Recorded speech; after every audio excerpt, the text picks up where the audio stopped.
Hello and welcome back to As an Aggregator, a channel designed around connecting you with one title and thumbnail at a time. I'm your host, Michael T, and today we're jumping into culture commentary.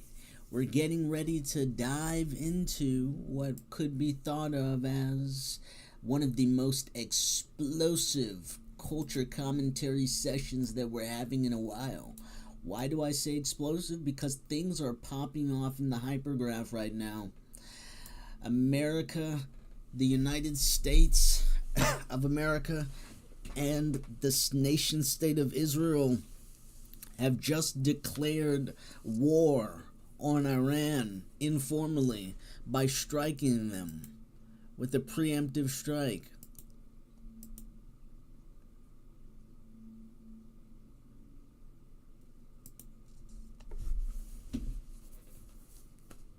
Diving in, we're going 12 days back into the past in order to catch up with culture commentary from my subscription box. So what are we doing right now? We're going to be going through my subscriptions for Q1, February 2026. Currently, we're dealing with ASAP 18.2. It's a quick pick series. It's currently sorted by date published newest. So here we go. Let's put on some music in the background.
introduction for this is pretty much that I was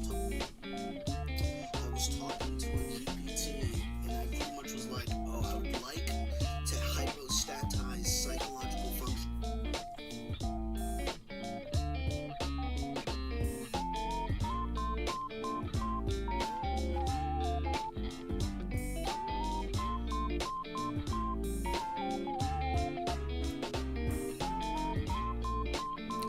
Hey, what's up? Hey, what's up, YouTube? It's Pollock890 here, and I'm just letting you know that I'm live right now on As an Aggregator. So tune in live right now on asanaggregator.com. I'll show you exactly how to get there. asanaggregator.com. As an aggregator, check out our playlist live. We're working on playlists for the end of February push. We're currently live right now. I repeat, we are live right now on As an Aggregator, completing our February push. Can I get a hello there? Hello. So if you're interested in this content, check out As an Aggregator. In order to find it, search for asanaggregator.com. As an Aggregator. On YouTube. We are currently live on YouTube. On our sister channel, asanaggregator.com.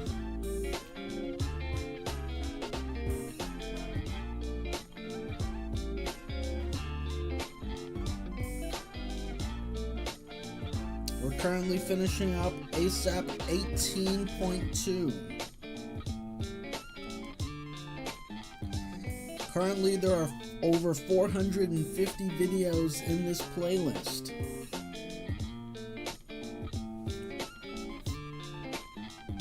Let's see what's been going on Mr. Pollock890. It's been interesting. We have a Start Here V2 playlist. We have a Best of ASAP 18.2. We have a Best of Culture Commentary 6. We have a Best of Culture Commentary 6, along with Save This Playlist.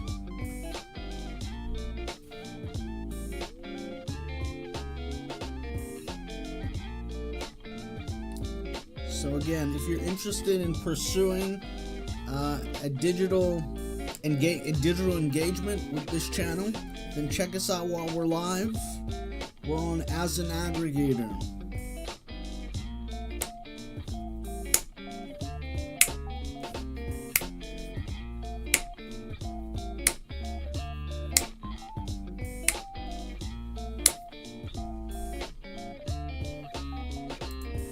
We're taking some minutes because we need exactly 3 minutes. Thank you for tuning in. Welcome to As an Aggregator if you made it over here. From Mr. Pollock890, a playlist archive channel, to As an Aggregator. We're live. See you when you get here.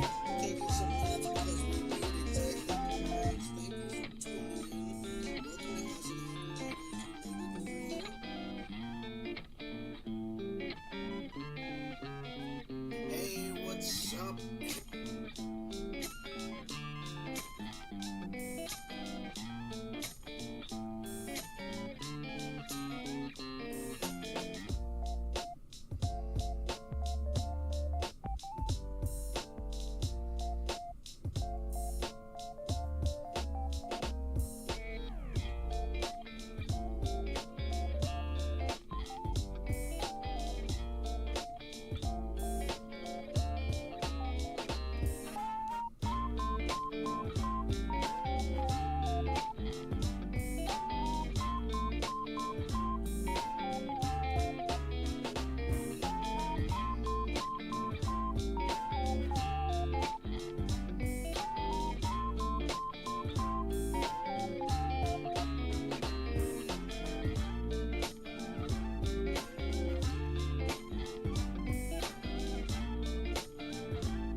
Okay, so now that we're back, we finished uploading that video, and we're gonna dive back into playlist theory. So what goes into how we choose what to watch? Is toxic individualism a real problem for multi-amory? Ethical hacking course. Hey, what's up? Hey, what's up, YouTube?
Okay, we're getting bogged down a little bit.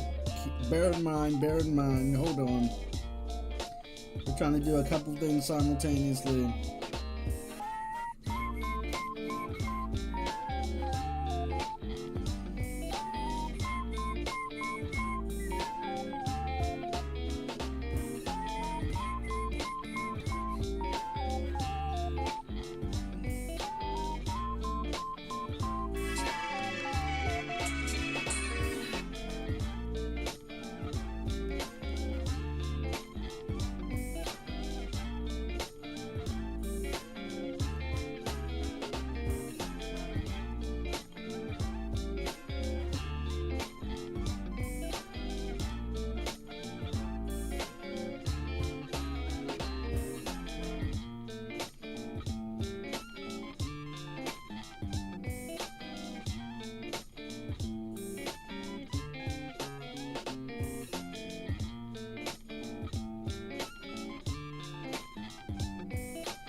And we're continuing. Let the beat lead you. Keep it going. Advancing America's nuclear future. Oxford philosopher. Consciousness is philosophy. Philosophically overrated. The mind problem.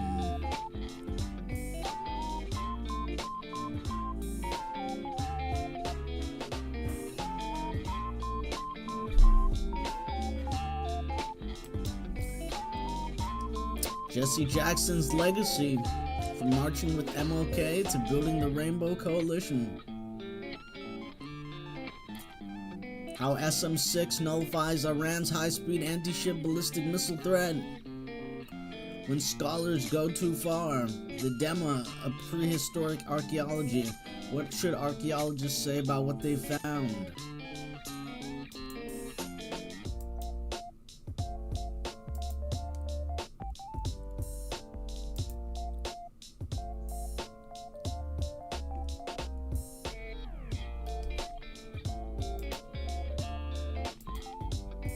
We're gonna throw this in 5.3, 5C.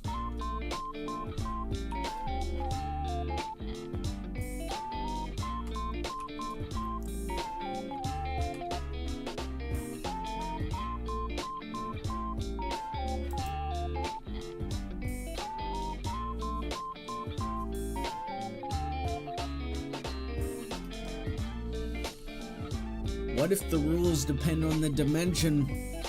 A bias in theoretical physics.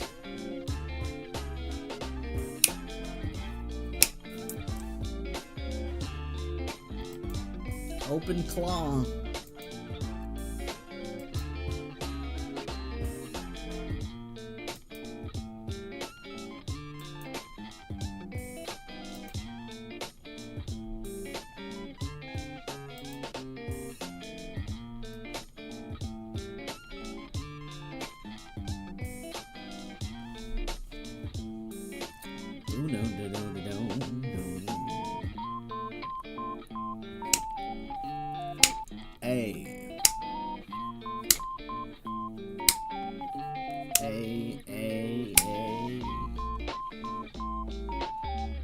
Structures of psychoanalysis. You gotta love it. A little bit of cultural commentary related to a form about love and a form about role.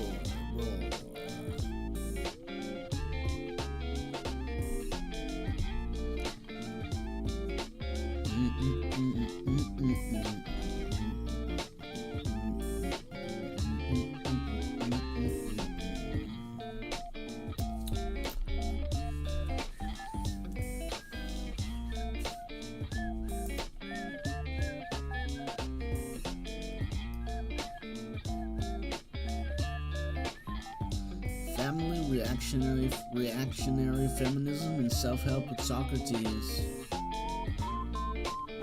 The Night of Seven Kingdoms, Season 1, Episode 5.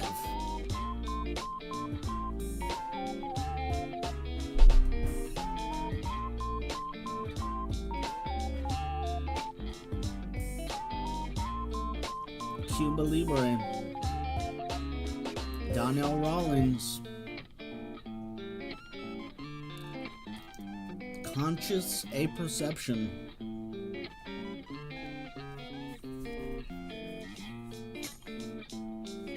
Solar Eclipse, Chinese Year of the Fire Horse. Magenta Pixie.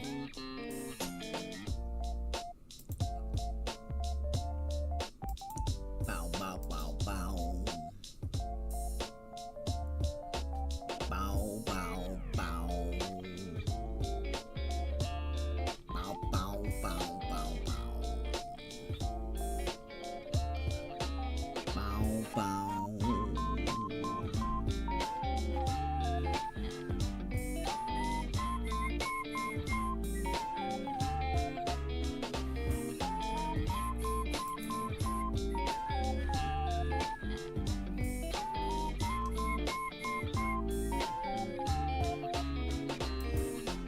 George Berkeley, 3 Dialogues of Hylas and Philonous.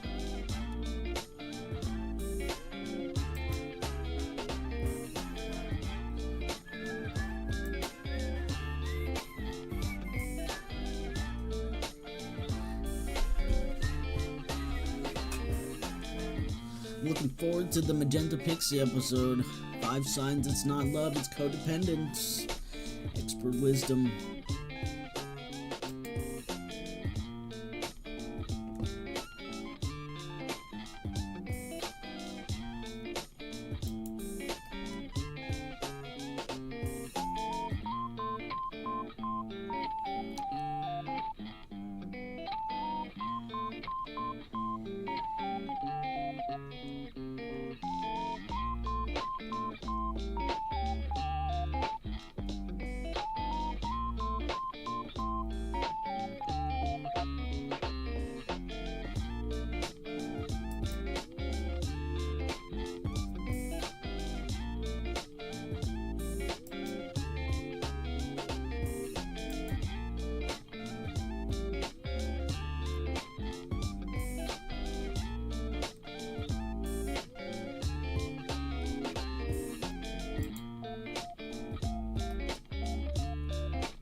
Moving faster now.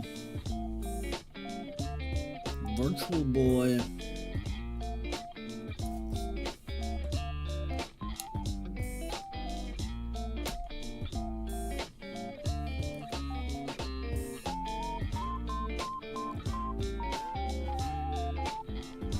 So, almost 30 minutes in, one of the most important things to recognize here is that half the work, half the battle, half the job is combing through titles and thumbnails, and that is a form of content in and of itself.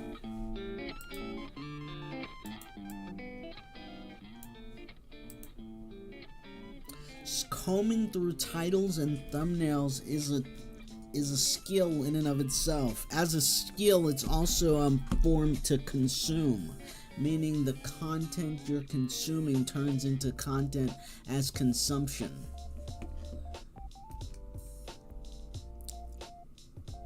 So I want you to keep this in mind as we scroll through these titles and thumbnails. You might be saying, well, okay.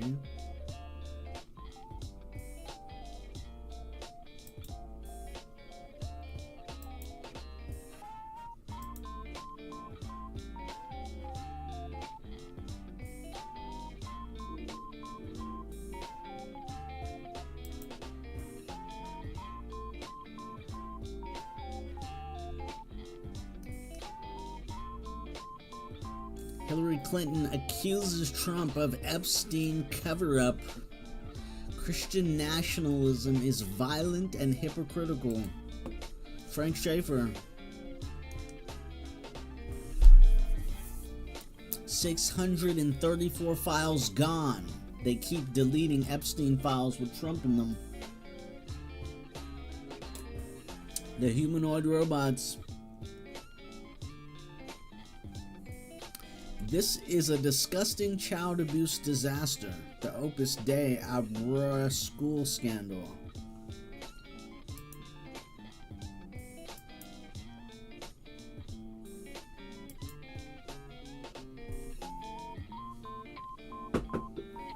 The International Space Station explained. Asbestos is a bigger problem than we thought. Hate comes to Main Street.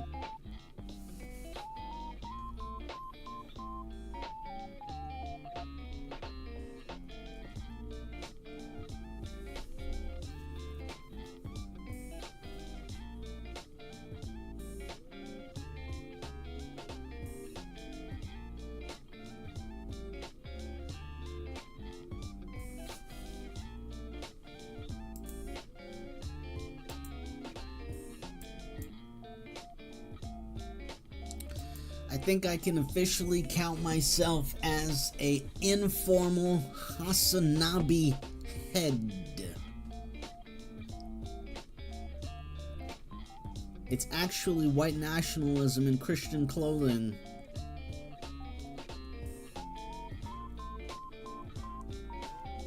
How to set up Google Search Console, step-by-step verification tutorial. Le Zionist LeBron hater hears only good things about Israel. Yep. Toxic air sparks warning for millions to lock windows. Trump declares massive ecological disaster. Cannabis cartel exposed. How MSOs allegedly rigged Ohio's market.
This is a long and slow process, but it's worth it in the end, to create a living repository of information based on my Consume Digest and viewers such as yourselves. Make sure to tune into our community page.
You're tuned into As an Aggregator.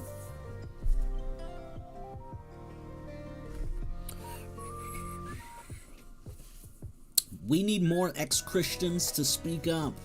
We need the village outside of religion.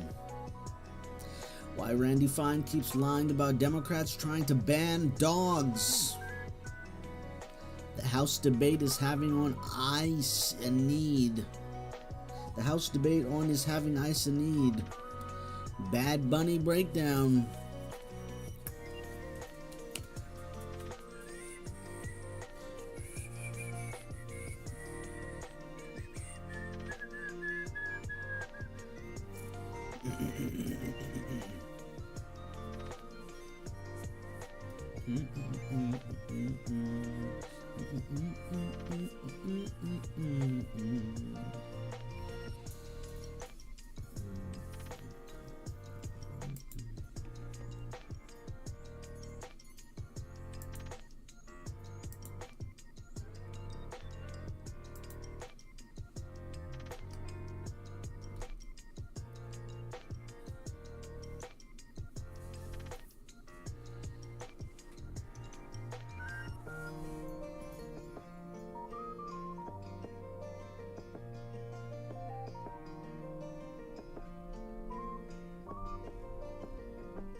We're making our way through our subscription box, but we need to figure out a way how to increase the speed, because it's going to take a little bit too long if we just keep it going. So we're going to try to go keep at this pace.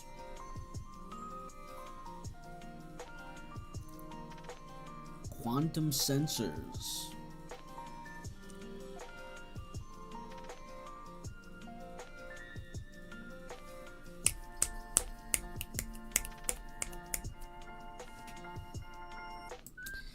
AI governance is not optional.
crypto calms. Dead cat bounce, a real bottom. My prediction right now, we're not going to see a bottom until 43,000.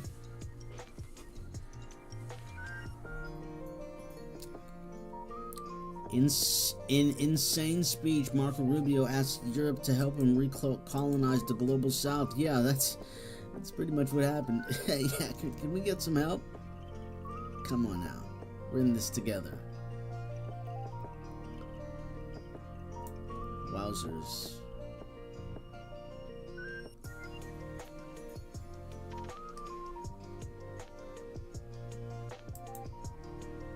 Yeah, this is how we reverse Western decline. Not dealing with overshoot head on. An ecological overshoot. But some cockamamie plan to redo colonization. Yeah. We'll see.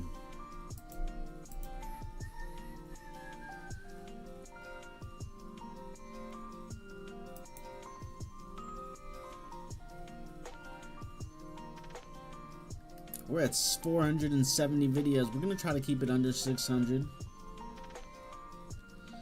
I know that's a lot. But we have 10 days to go. So it's going to be like that. Unless we really kick it into high gear. And just only look for interesting tidbits.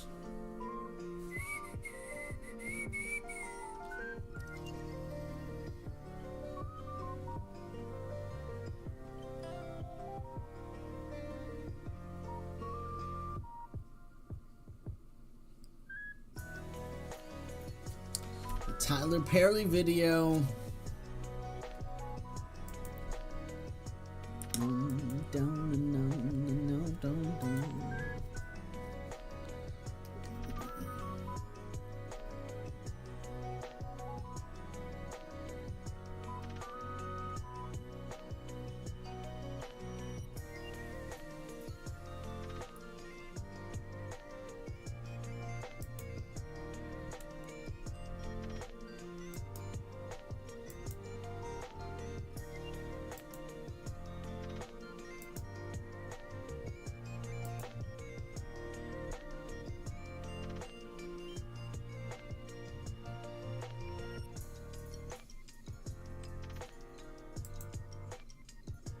Ethiopian generals ignite war.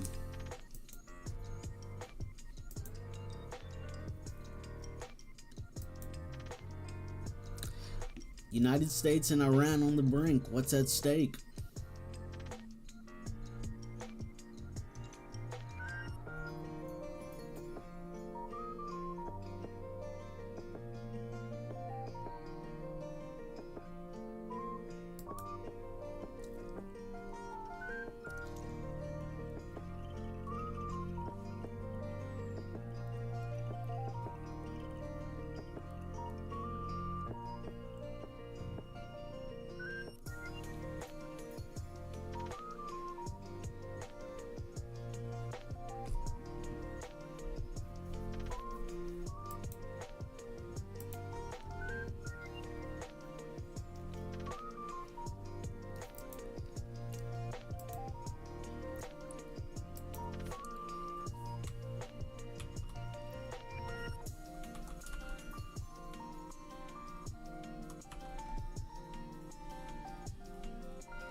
I'm locked in right now.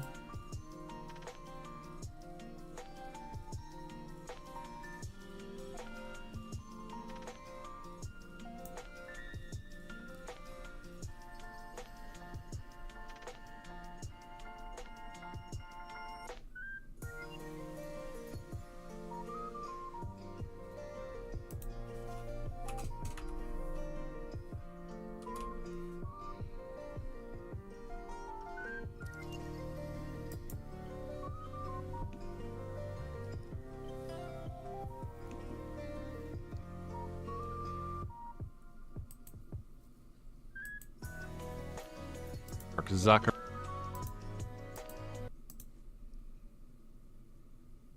The TI tidal wave, well, it's playing out pretty well in the tech world today with Elon Musk, Mark Zuckerberg, and Sam Altman. So just starting with Mark Zuckerberg, the whole idea, the whole concept of a TI tidal wave is let me build some kind of an app, a thing, a metaverse, and then we can all have FE Jubilees inside that TI, right? It's the same math as an IJ.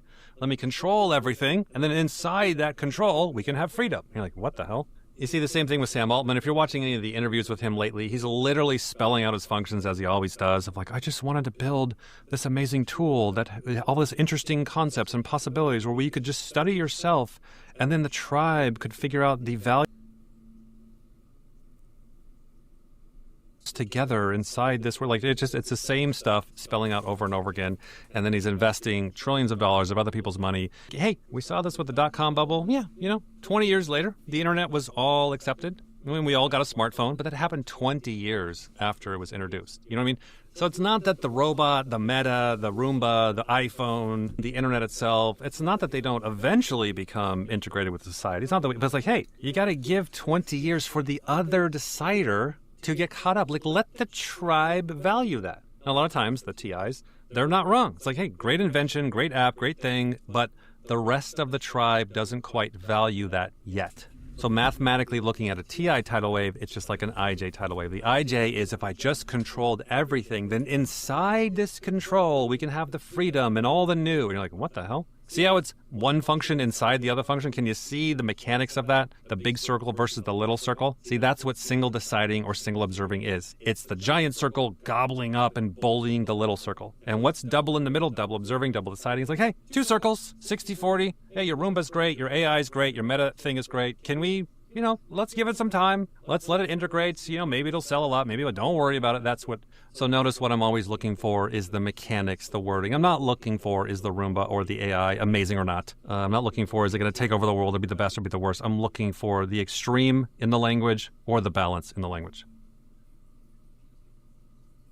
Together inside this, we're like, it's the same stuff spelling out over and over again. And then he's investing trillions of dollars of other people's money. Hey, we saw this with the dot-com bubble. Yeah, 20 years later, the internet was all accepted. I mean, we all got a smartphone, but that happened 20 years after it was introduced. You know what I mean? So it's not that the robot, the Meta, the Roomba, the iPhone, the internet itself, it's not that they don't eventually become integrated with society. It's not that, but it's like, hey, you got to give 20 years for the other decider to get caught up. Like, let the tribe value that. And a lot of times, the TIs, they're not wrong. It's like, hey, great invention, great app, great thing, but the rest of the tribe doesn't quite value that yet. So mathematically looking at a TI tidal wave, it's just like an IJ tidal wave. The IJ is if I just controlled everything, then inside this control, we can have the freedom and all the new. And you're like, what the hell? See how it's one function inside the other function? Can you see the mechanics of that? The big circle versus the little circle? See, that's what single deciding or single observing is. It's the giant circle gobbling up and bullying the little circle. And what's double in the middle? Double observing, double deciding. It's like, hey, two circles, 60-40. Hey, your Roomba's great, your AI is great, your Meta thing is great. Can we, let's give it some time. Let's let it integrate. Maybe it'll sell a lot. Maybe don't worry about it. That's what. So notice what I'm always looking for is the mechanics, the wording. I'm not looking for is the Roomba or the AI amazing or not. I'm not looking for is it going to take over the world or be the best or be the worst. I'm looking for the extreme in the language or the balance in the language. Together inside this, we're like, it's the same stuff spelling out over and over again. And then he's investing trillions of dollars of other people's money. Hey, we saw this with the dot-com bubble. Yeah, 20 years later, the internet was all accepted. I mean, we all got a smartphone, but that happened 20 years after it was introduced. You know what I mean? So it's not that the robot, the Meta, the Roomba, the iPhone, the internet itself, it's not that they don't eventually become integrated with society. It's not that, but it's like, hey, you got to give 20 years for the other decider to get caught up. Like, let the tribe value that. And a lot of times, the TIs, they're not wrong. It's like, hey, great invention, great app, great thing.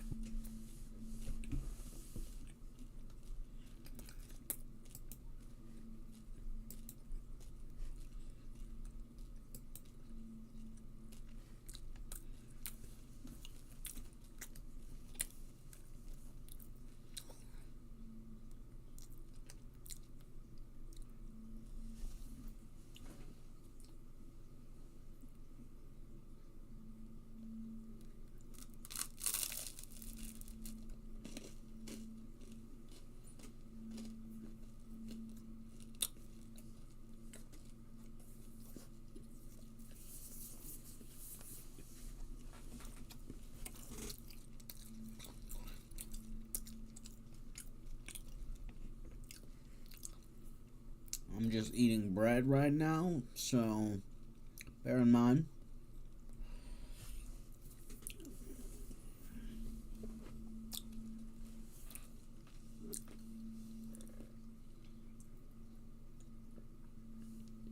McLuhan's medium is the message. China decarbonizing. APAC on the ballot.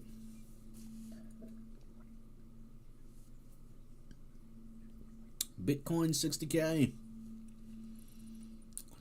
Corey Holcomb exposed the lead attorney.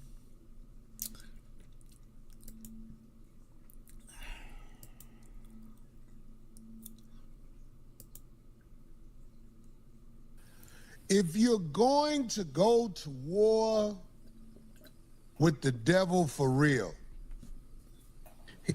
he is powerful. Hi, I'm Carson. Don't think the devil ain't powerful. Oh, Don't let's think talk the way about it. I Let's talk about it. And Corey Holcomb believe. No one knows Orsino and none of these. There's so much going on in the world, and I'm just giving my 2 cents on it. I want to start out by saying this, Go in everybody. and raid at someone's If you're house, going to but you don't go have an arrest warrant for that. with the devil for real, he is powerful. Don't think the devil ain't powerful. Don't think that I haven't said to myself, God, what is this? Well, why is it happening like this? But I always believe that God has a higher plan for me than what the lames got planned out for me. I have never went with the rules the way it's supposed to go, but I have always done things to not prey on the weak. And I believe that's going to pay off for me as we watch how this thing unfolds. 5150, I'm talking about the people.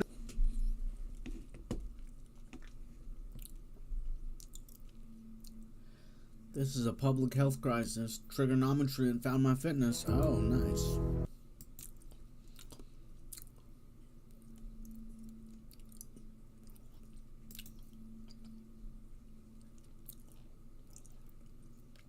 LeBron James sold out. The shooter was a trans Nazi. Vortex model of quantum physics.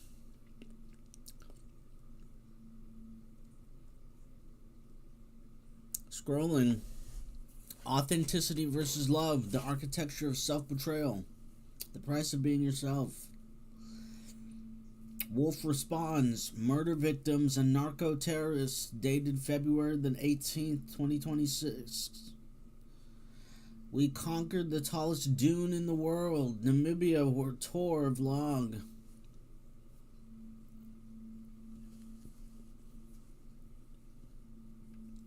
Bitcoin bear market blues. New Stargate. How powerful have the Tauri become?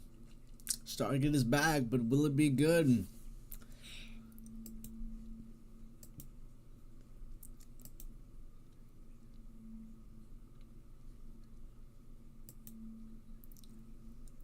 You need to hear this update. OpenClaw is amazing. They are here. Trump has pre-written speech to address discovery of aliens. Prepare for deception.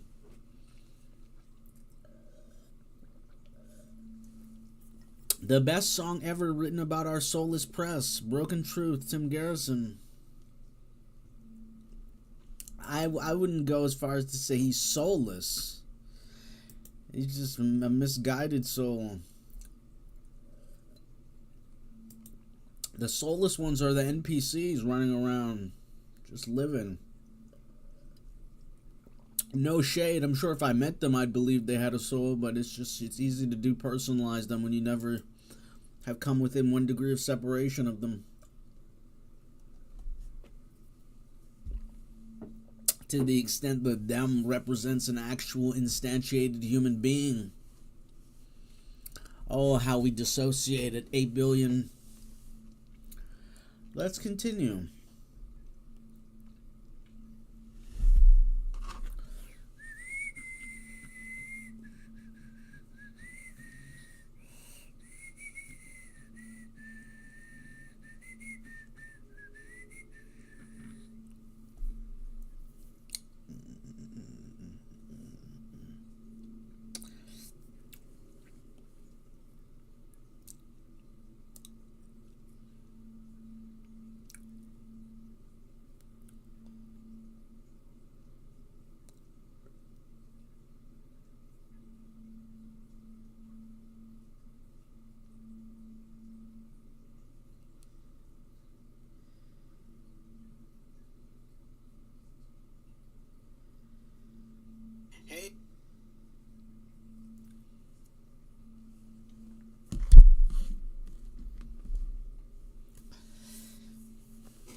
DEF CON.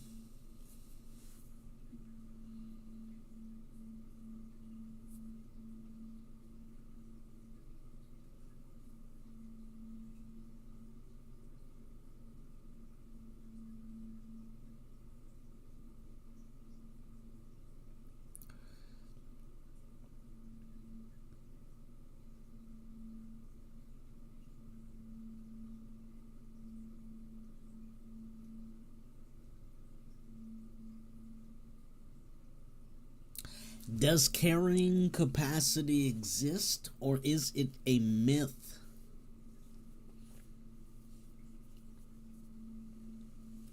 Running up on 1 hour of time streaming live. Ideal objects, AI abstraction, and the nature of culture.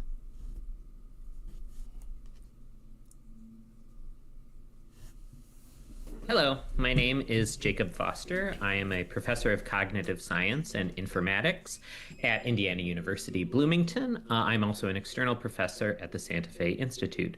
And first, of course, I want to thank Mike and Hananel for inviting me to participate in this amazing symposium on the Platonic space.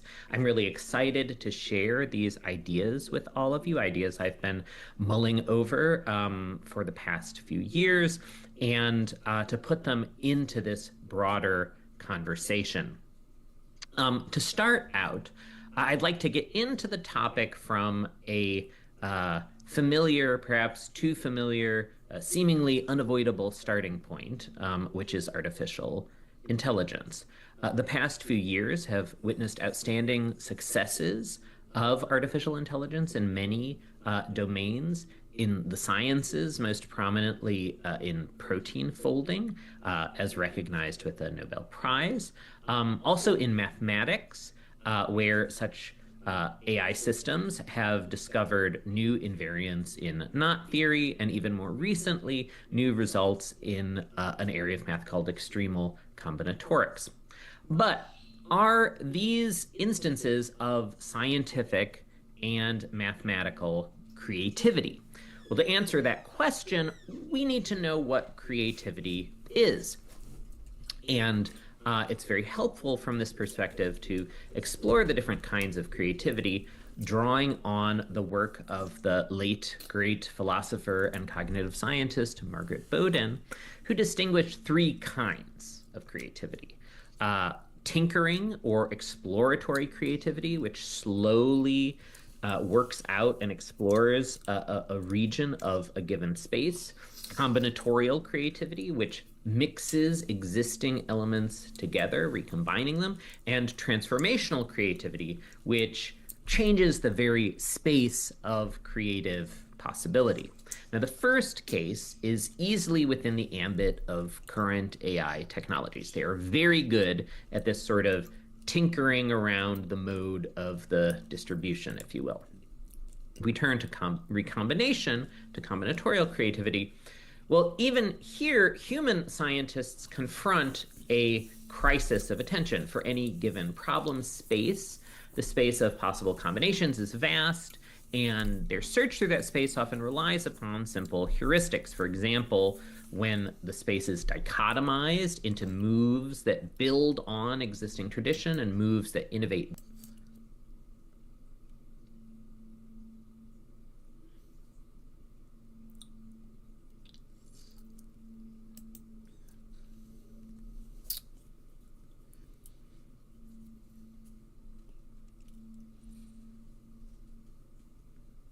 Hello, my name is Jacob Foster. I am a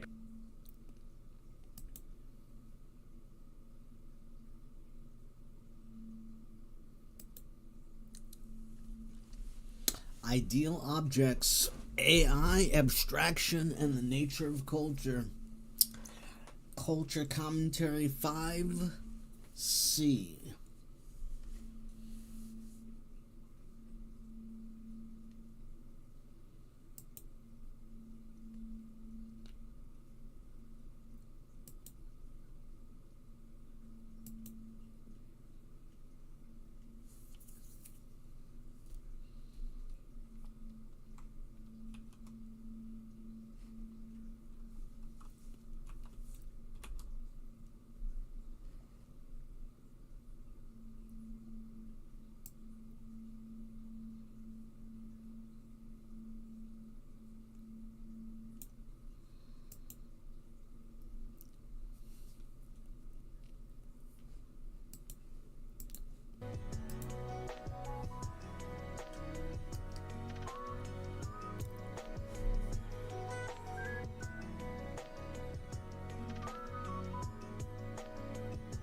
ship it.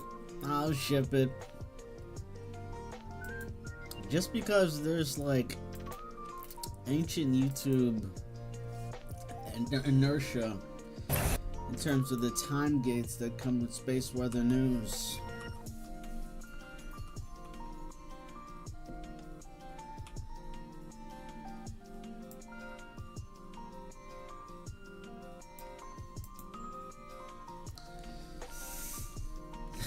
The real reason we got to cut Mario Barbaros. Thoughts of wandering away with me today, fading into gray.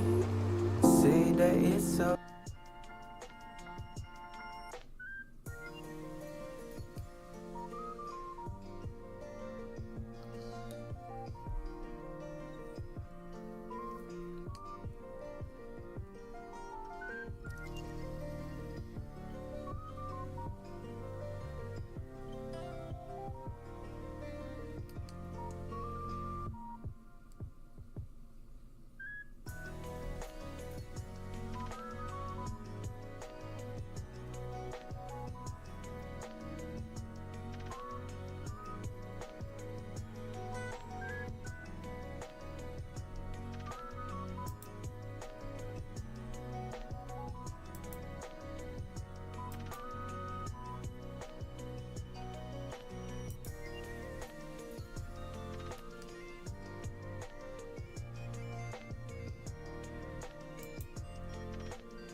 For most of modern history, the origins of clothing have been placed in the Old World, so-called Old World, Europe and Asia.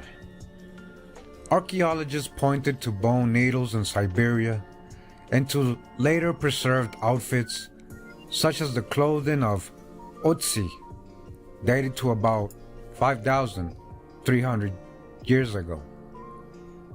But what if the oldest physical evidence of sewn clothing was not found in Europe, not in Asia, but in America? Recent discoveries in caves in what is now Oregon reveal something extraordinary. 2 pieces of animal hide, deliberately stitched together over 12,000 years ago. Not wrapped, not draped, but sewn. This discovery challenges long-held. Now that's shippable. We need to tax billionaires. Oh my goodness, yeah. The class war is up and running. My goodness, every time spent focusing on these crazy things is a time when we're not looking at class as the main impetus of our collective animosity.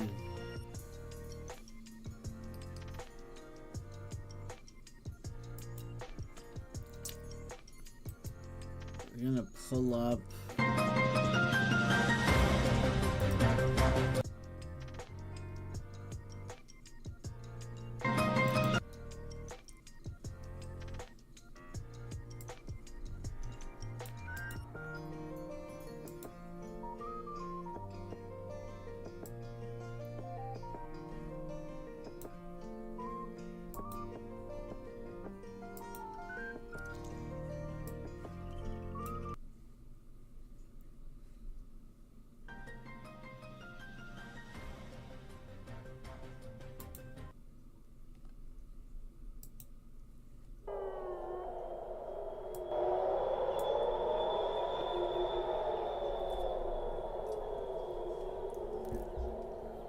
Camera's moving around. Camera's moving. Camera sees something, maybe. Oh, there you go. Interceptors. Those are interceptors right there. You can see the trails of the interceptors going up into the clouds right there.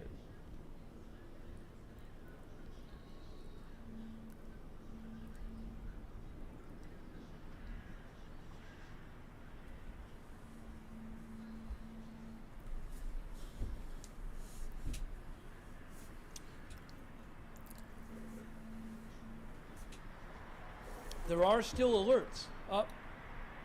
There are still alerts in the area.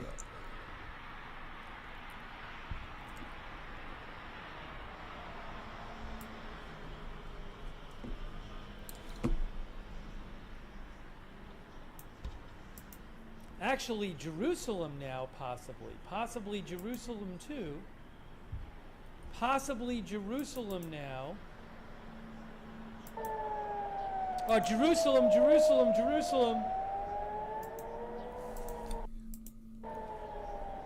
Jerusalem now.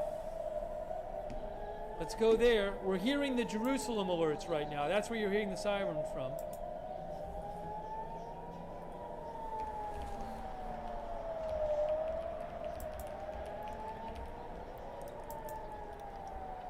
Art Berman, The Copper Curtain.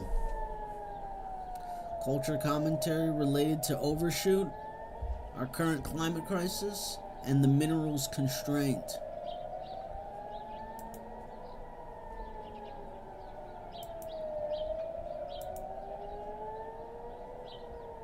A bunch of them north of Jerusalem.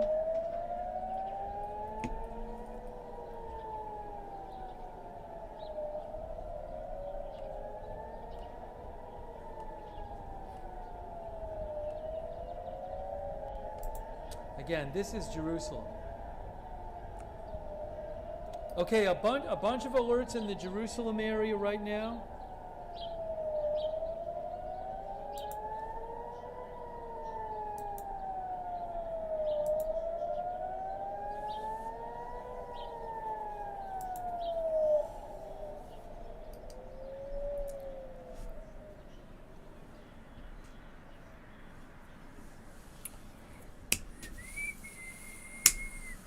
Possible that the missiles there aren't that many of them that are getting shot down pretty early, you know. So now we have some in Jerusalem and some in the south. I don't have a camera in the south. Some in Beersheba, some around Beersheba in the south. So some around Jerusalem, some around Beersheba.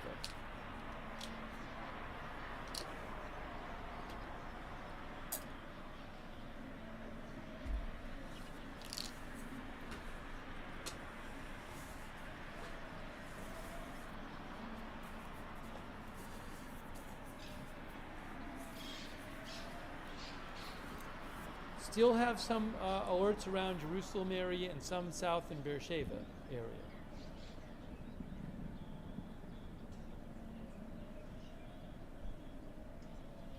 But again, we keep hearing the sirens, but haven't really seen any. Saw a couple interceptors, the trails of them, but I haven't really heard explosions or seen a bunch.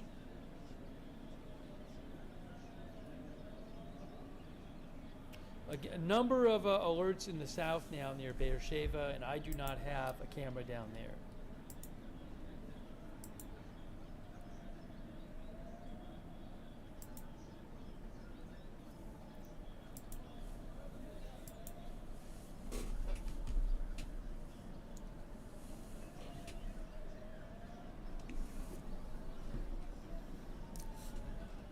hearing some sirens in the distance, I think. Maybe on the Jerusalem camp.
Hold on a moment.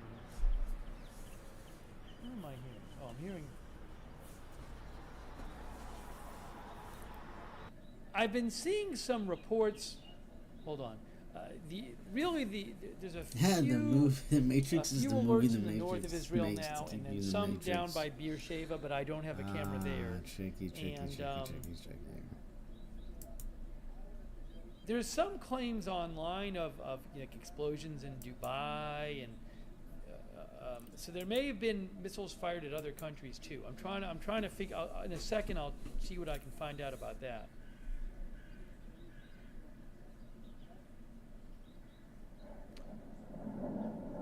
Uh-oh, what's that? That sounds like something. I'm putting it in Culture Commentary we might have 6. just heard. For the sake of Culture Commentary. We may have just heard on the Jerusalem cam an interception. It will get worse. There's also a few we're alerts going down, really down. south, kinda near The the market south of cycle's Gaza. over. Supervised learning. Oh, that could have been a Part launch of an 2. interceptor too that we just heard. I don't see anything on the camera. There are no more alerts on. We just heard a boom. I think we just heard an interception.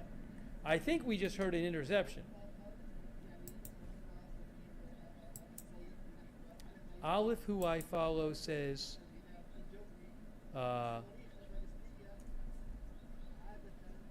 reports say Iranian missiles intercepted over Doha, Qatar.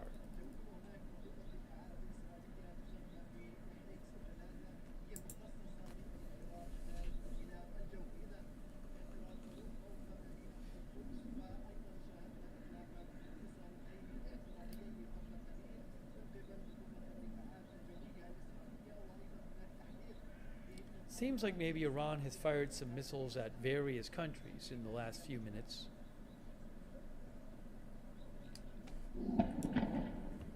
That sounded like maybe an interception too.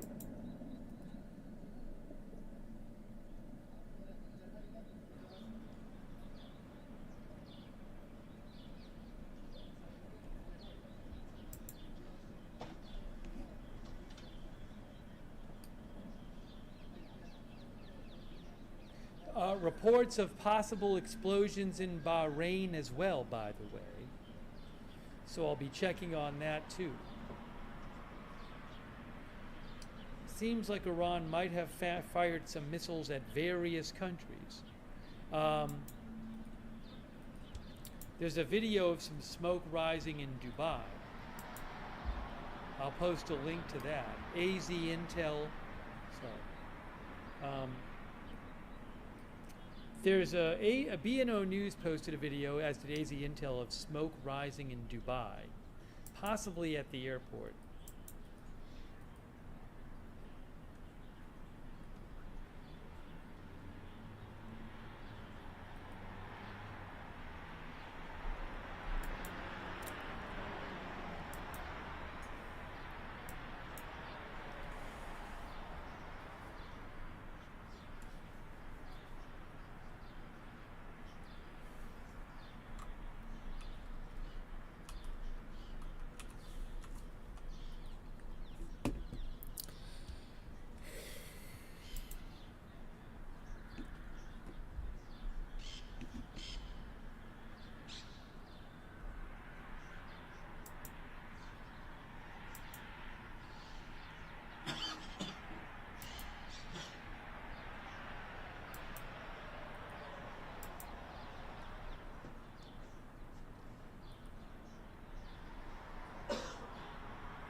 So a report what of maybe a hit in determines Doha, Qatar. a piece of possibly? content that goes into a derivative playlist versus the main bucket? Sometimes it's the title, sometimes it's the thumbnail. In this context, heroin and fentanyl are really, really difficult items in the American populace's psyche when it comes to addiction.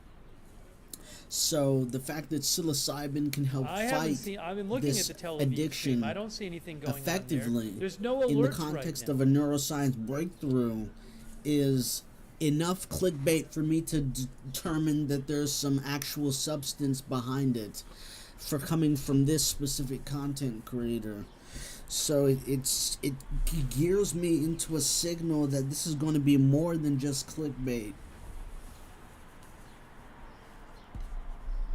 And in so doing provides the enough context to say, hey, yeah, fentanyl, heroin, addiction, psilocybin.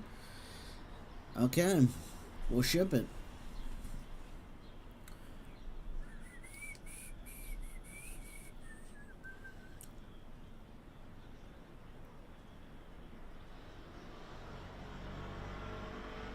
Scrolling is a little bit too fast for me, so I'm going to cut it soon. Okay, young synchronicity Some and people said they time. saw Oh, a that's flash interesting. Oh no. Tel Aviv. I'm going to turn the volume down.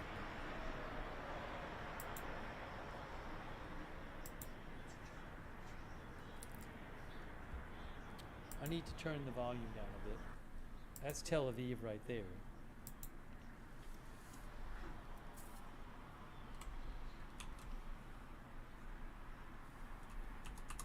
AFP's Aya Iskandarani said there were new explosions heard in Doha, Qatar, in Bahrain, Manama, Bahrain, and Dubai as well. I don't think I have live shots of any of those.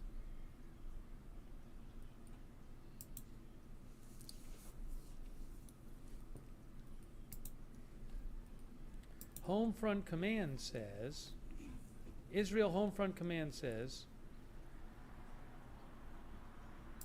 more pre-warnings. I think we're going to have some more possible alerts coming up. Oh, alerts right now. Alerts? Where are these? These are in the south. There's a bunch of alerts in Israel, but it's the southern Israel. It's near Beersheba. So I don't believe my cameras will catch those. You never know. Jerusalem camera might catch something. Let's go to that camera. But these seem to be in the south, these new alerts in Israel. South.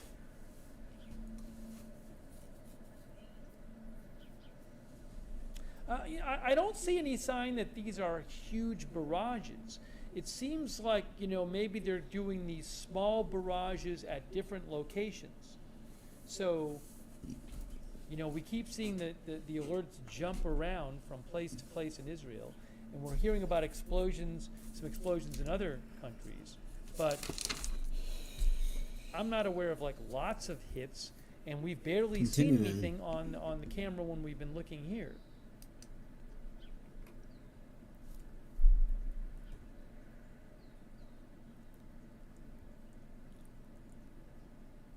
Up now, Tel Aviv, a bunch of alerts, Tel Aviv.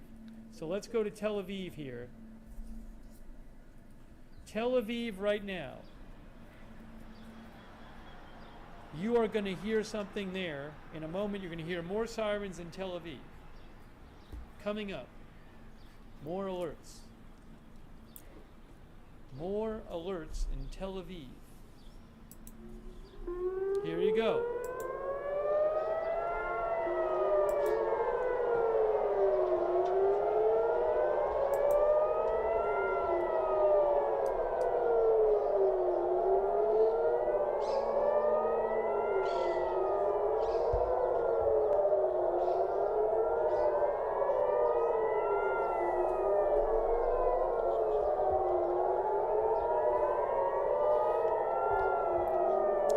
Camera is moving around.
bunch of alerts around Tel Aviv right now.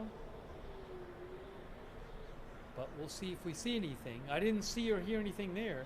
Again, it's possible the missiles are getting it's possible the missiles are getting intercepted early.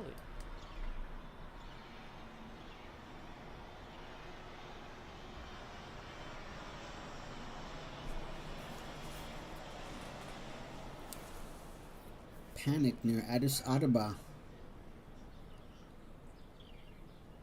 Emergency meeting. Rethinking about gravitational instability Jerusalem as a alerts. planet Jerusalem alerts. Hold formation on. scenario. Jerusalem now. Jerusalem.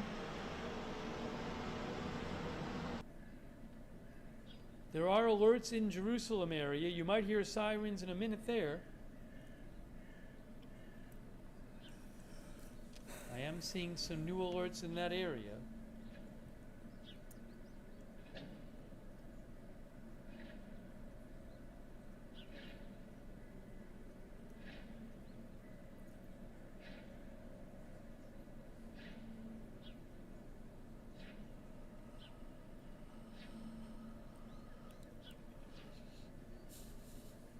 And also some alerts near Gaza, I'm seeing.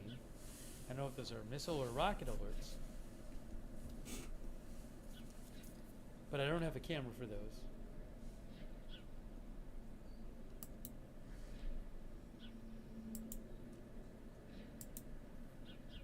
Not hearing anything on this right now.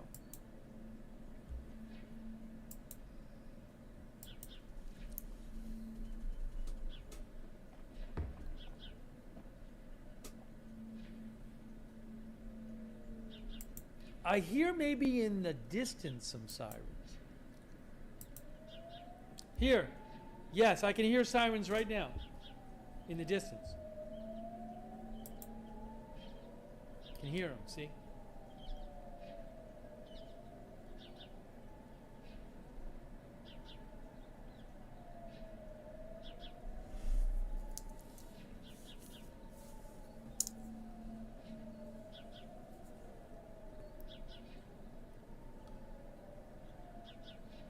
Still scrolling. Also these are listening the only to alerts Steve right now. Luckner at Agenda Free TV. U.S. Iran, U.S. Israel war.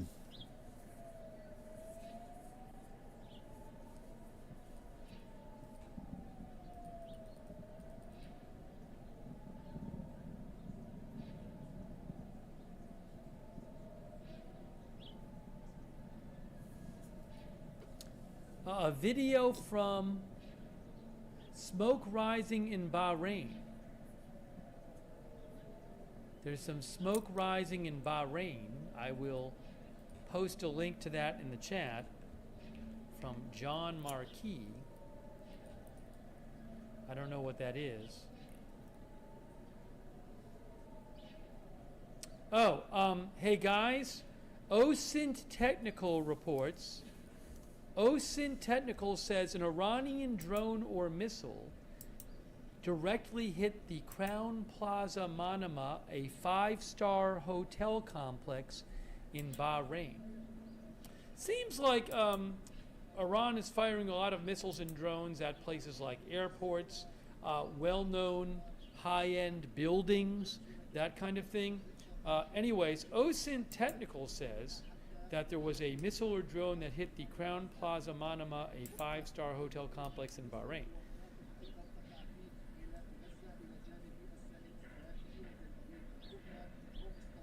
For the moment, I don't see any new alerts in Israel.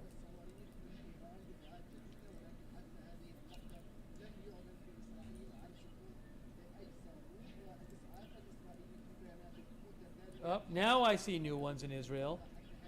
Well, maybe. Hang on a moment.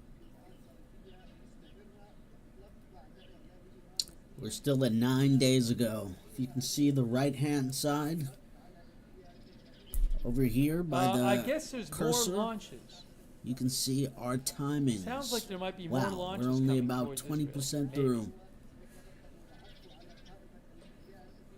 No 27, calls so far from the 22% MDA. through. No calls about injuries or missile falls. 5 minutes ago, Israel said more. Breaking news: Tel Aviv right now. Tel Aviv alerts. Just saw 'em. You will be hearing sirens probably in the next couple minutes. Tel Aviv. But MDA says, here we go.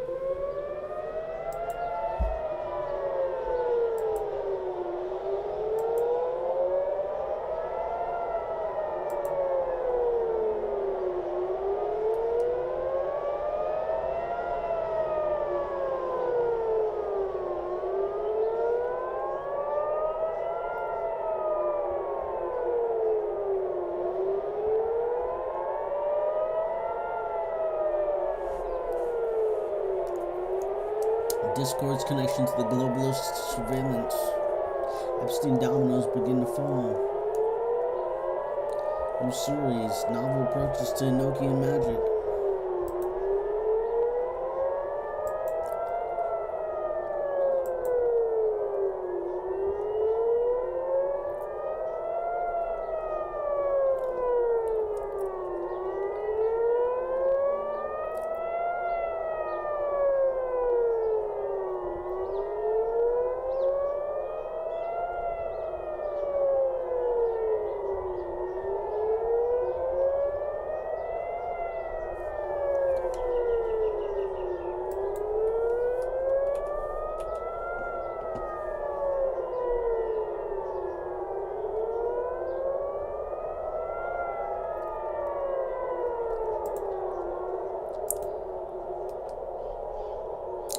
We finally cracked 8 days.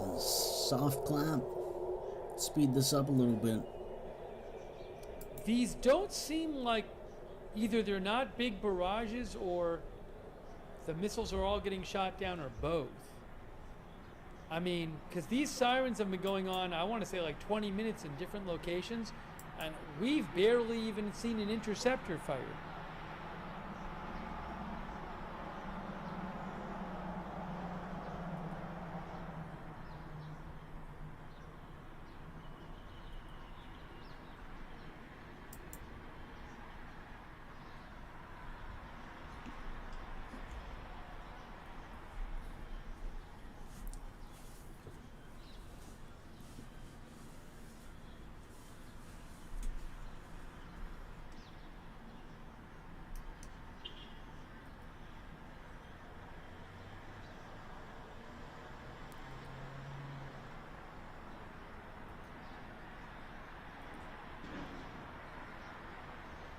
There's going to be some more warnings coming up.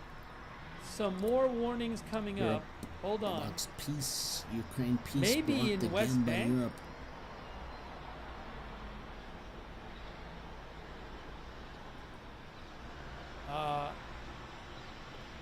There's supposed to be some more warnings. I think maybe in, I'm not sure, but the home front command mentioned it. So I'm keeping an eye out. Again, it's possible it's possible, they might be firing one in just different areas, because we keep seeing these sirens in different areas, but we're really not seeing, or even hearing interceptions. Right before those sirens, I was telling you that MDA has reported no casualties from this latest batch of missiles alerts and no falls so far.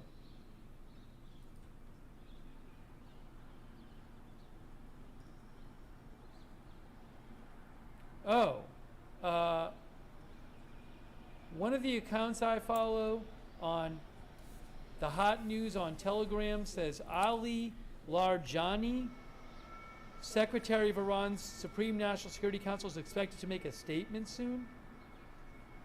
He might be, I think I heard his name as someone who might replace the supreme leader.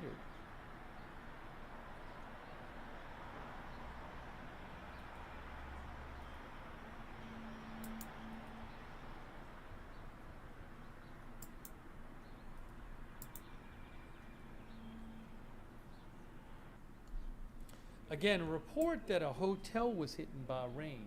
I haven't had that confirmed.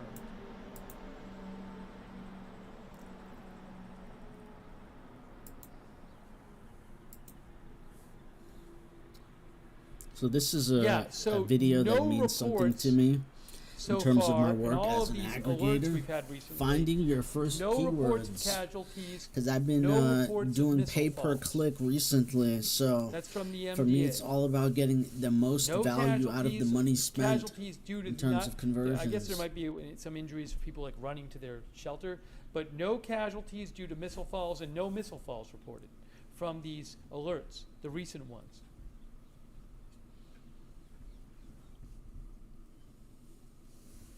So I think in a moment we're supposed to see some more alerts, though. Oh yes, Tel Aviv. Tel Aviv. Keep an eye on Tel Aviv. We might have some more sirens coming up in Tel Aviv right now. Right now.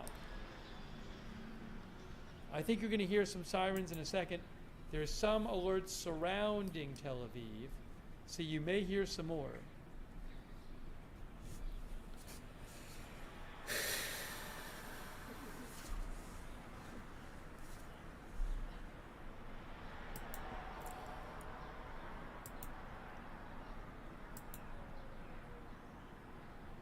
Give it a moment. Yes, I am seeing alerts in the Tel Aviv area, around Tel Aviv. So let's see if we hear sirens. Andrew Bankston says, is it possible Iran is trying to deplete interceptors? I don't know. Andrew thinks maybe there's some sort of strategy behind this.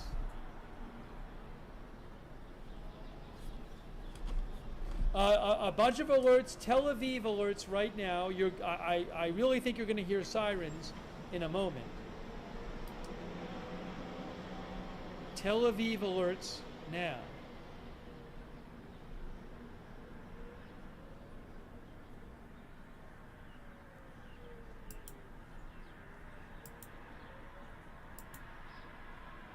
Here you go.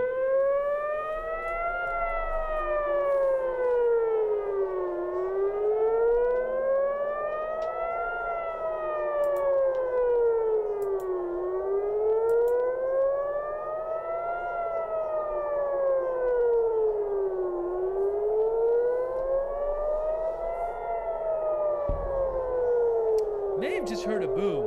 Maybe an interception? Oh, what are we looking at?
Kind of similar. Seeing some to the east of, actually some kind of around the Jerusalem area. Let me pull up the Jerusalem cam. Let's pull up the Jerusalem cam for a second. Any sirens there? Might hear something soon.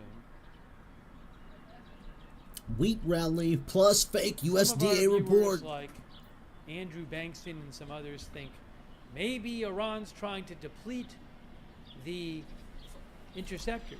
I don't know. I haven't seen many interceptors launched, though.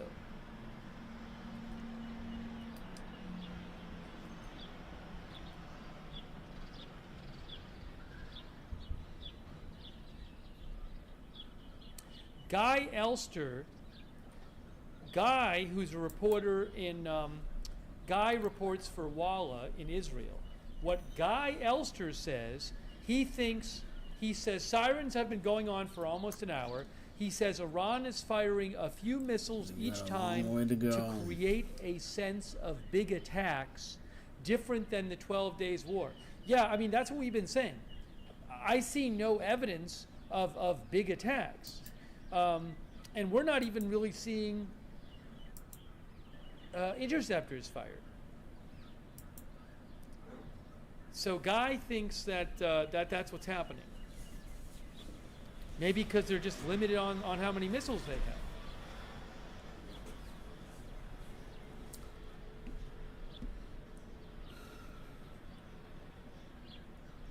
We've seen nothing close to one of these like larger barrages that they've done in the past.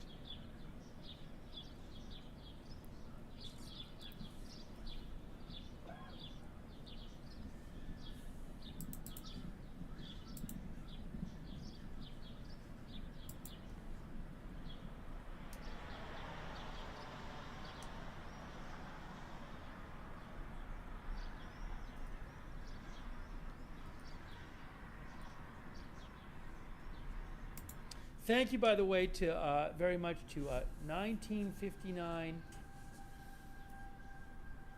Cluck Sick Inhalation Aerosol, the real Zane Pitts. Real Zane Pitts thinks Iran's dumping old missiles, throwing 10-cent bombs at a $100 interceptor. That's what the real Zane Pitts says. Thank you, Justin Blake. Patrick Robertson, thank you, Patrick. Yes, Patrick says the U.S. might be shooting down missiles. Yeah, no, it's entirely possible. Mr. Blademaster, thank you. Isaac Skurs. Lily Halley. Gavin, Jamie B, thank you. Cirrus Story, Holy Toads, John Oliver, L Queen, Wes Downer. No, I don't have any live streams from Iran. Unfortunately, I don't. The Extension, Ashgod.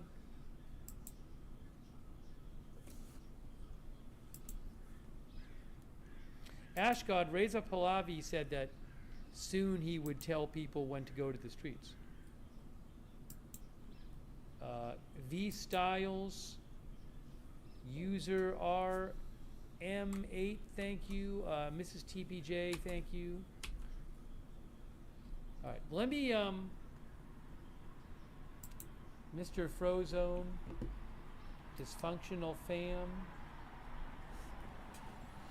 X7 Valkyrie, Happening Hapner, Express Investing, Robin Page. Let me do a couple more thank yous here. Pregnon, Pregmom, Dana Amat, and 1959 Cluck Sick. Thank you. And BKO Ben, thank you. All right, hang on a minute. I want to check on the other countries here. Thanks also to, let me turn this down for a second. Thanks also Angie Andreos, and Fernando Rivas, and Julio Ponce. Julia Ponce. Thank you.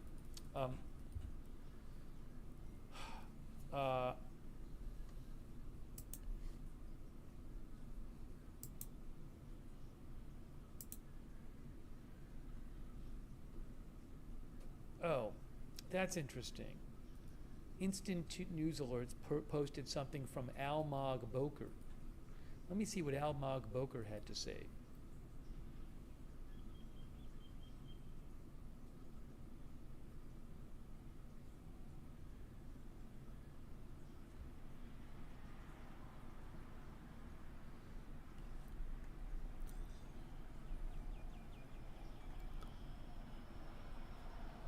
Israel Radar, who I follow, says, seems like incoming threats are being intercepted at a high rate as I'm hearing no loud blasts. Exactly. I don't even know that we might have heard 1 or 2 interceptions that whole time.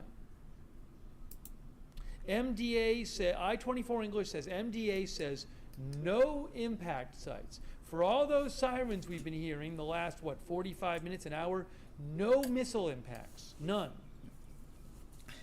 I'm not aware of debris impacts either, which suggests they're not firing that many missiles.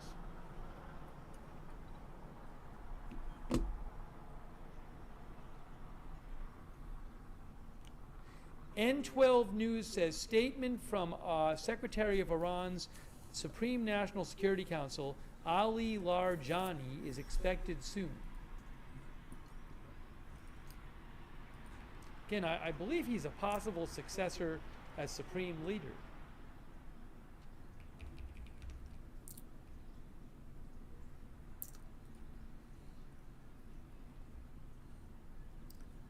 Almog Boker says, okay, he is a reporter in Israel for News 12.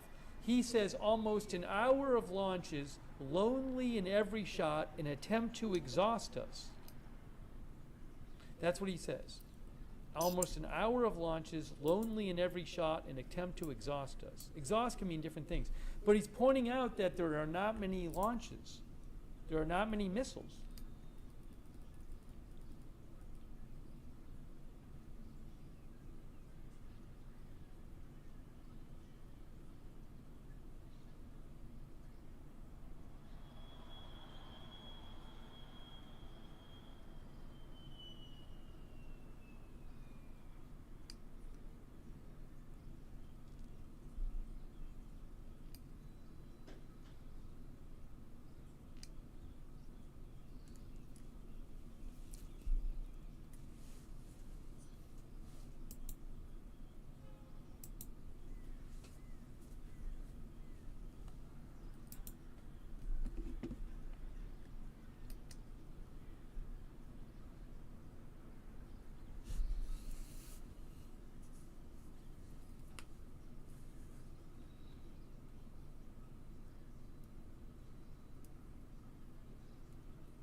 Al Jazeera reports that Jordanian air defense intercepts missiles that enter Jordanian airspace over Amman, Jordan.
Did Facebook end?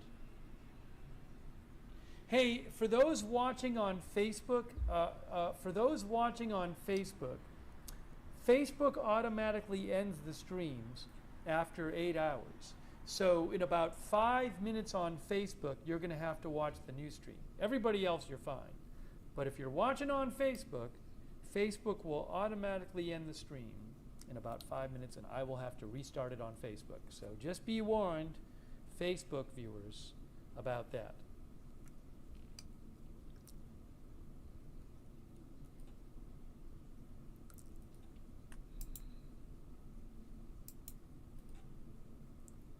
Okay, so I'm also trying to find you more reports about what's going on in other countries. Kind of tough to find a lot of information about it. We'll see what we can find.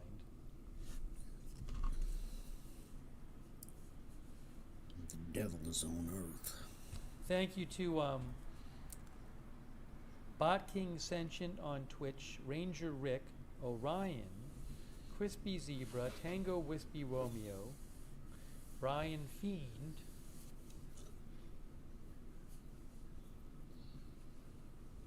YM8 Na, Dead Again on Twitch, Valor on Twitch, Tatsiki on Twitch, thank you, Loanado, CC, DSPBB.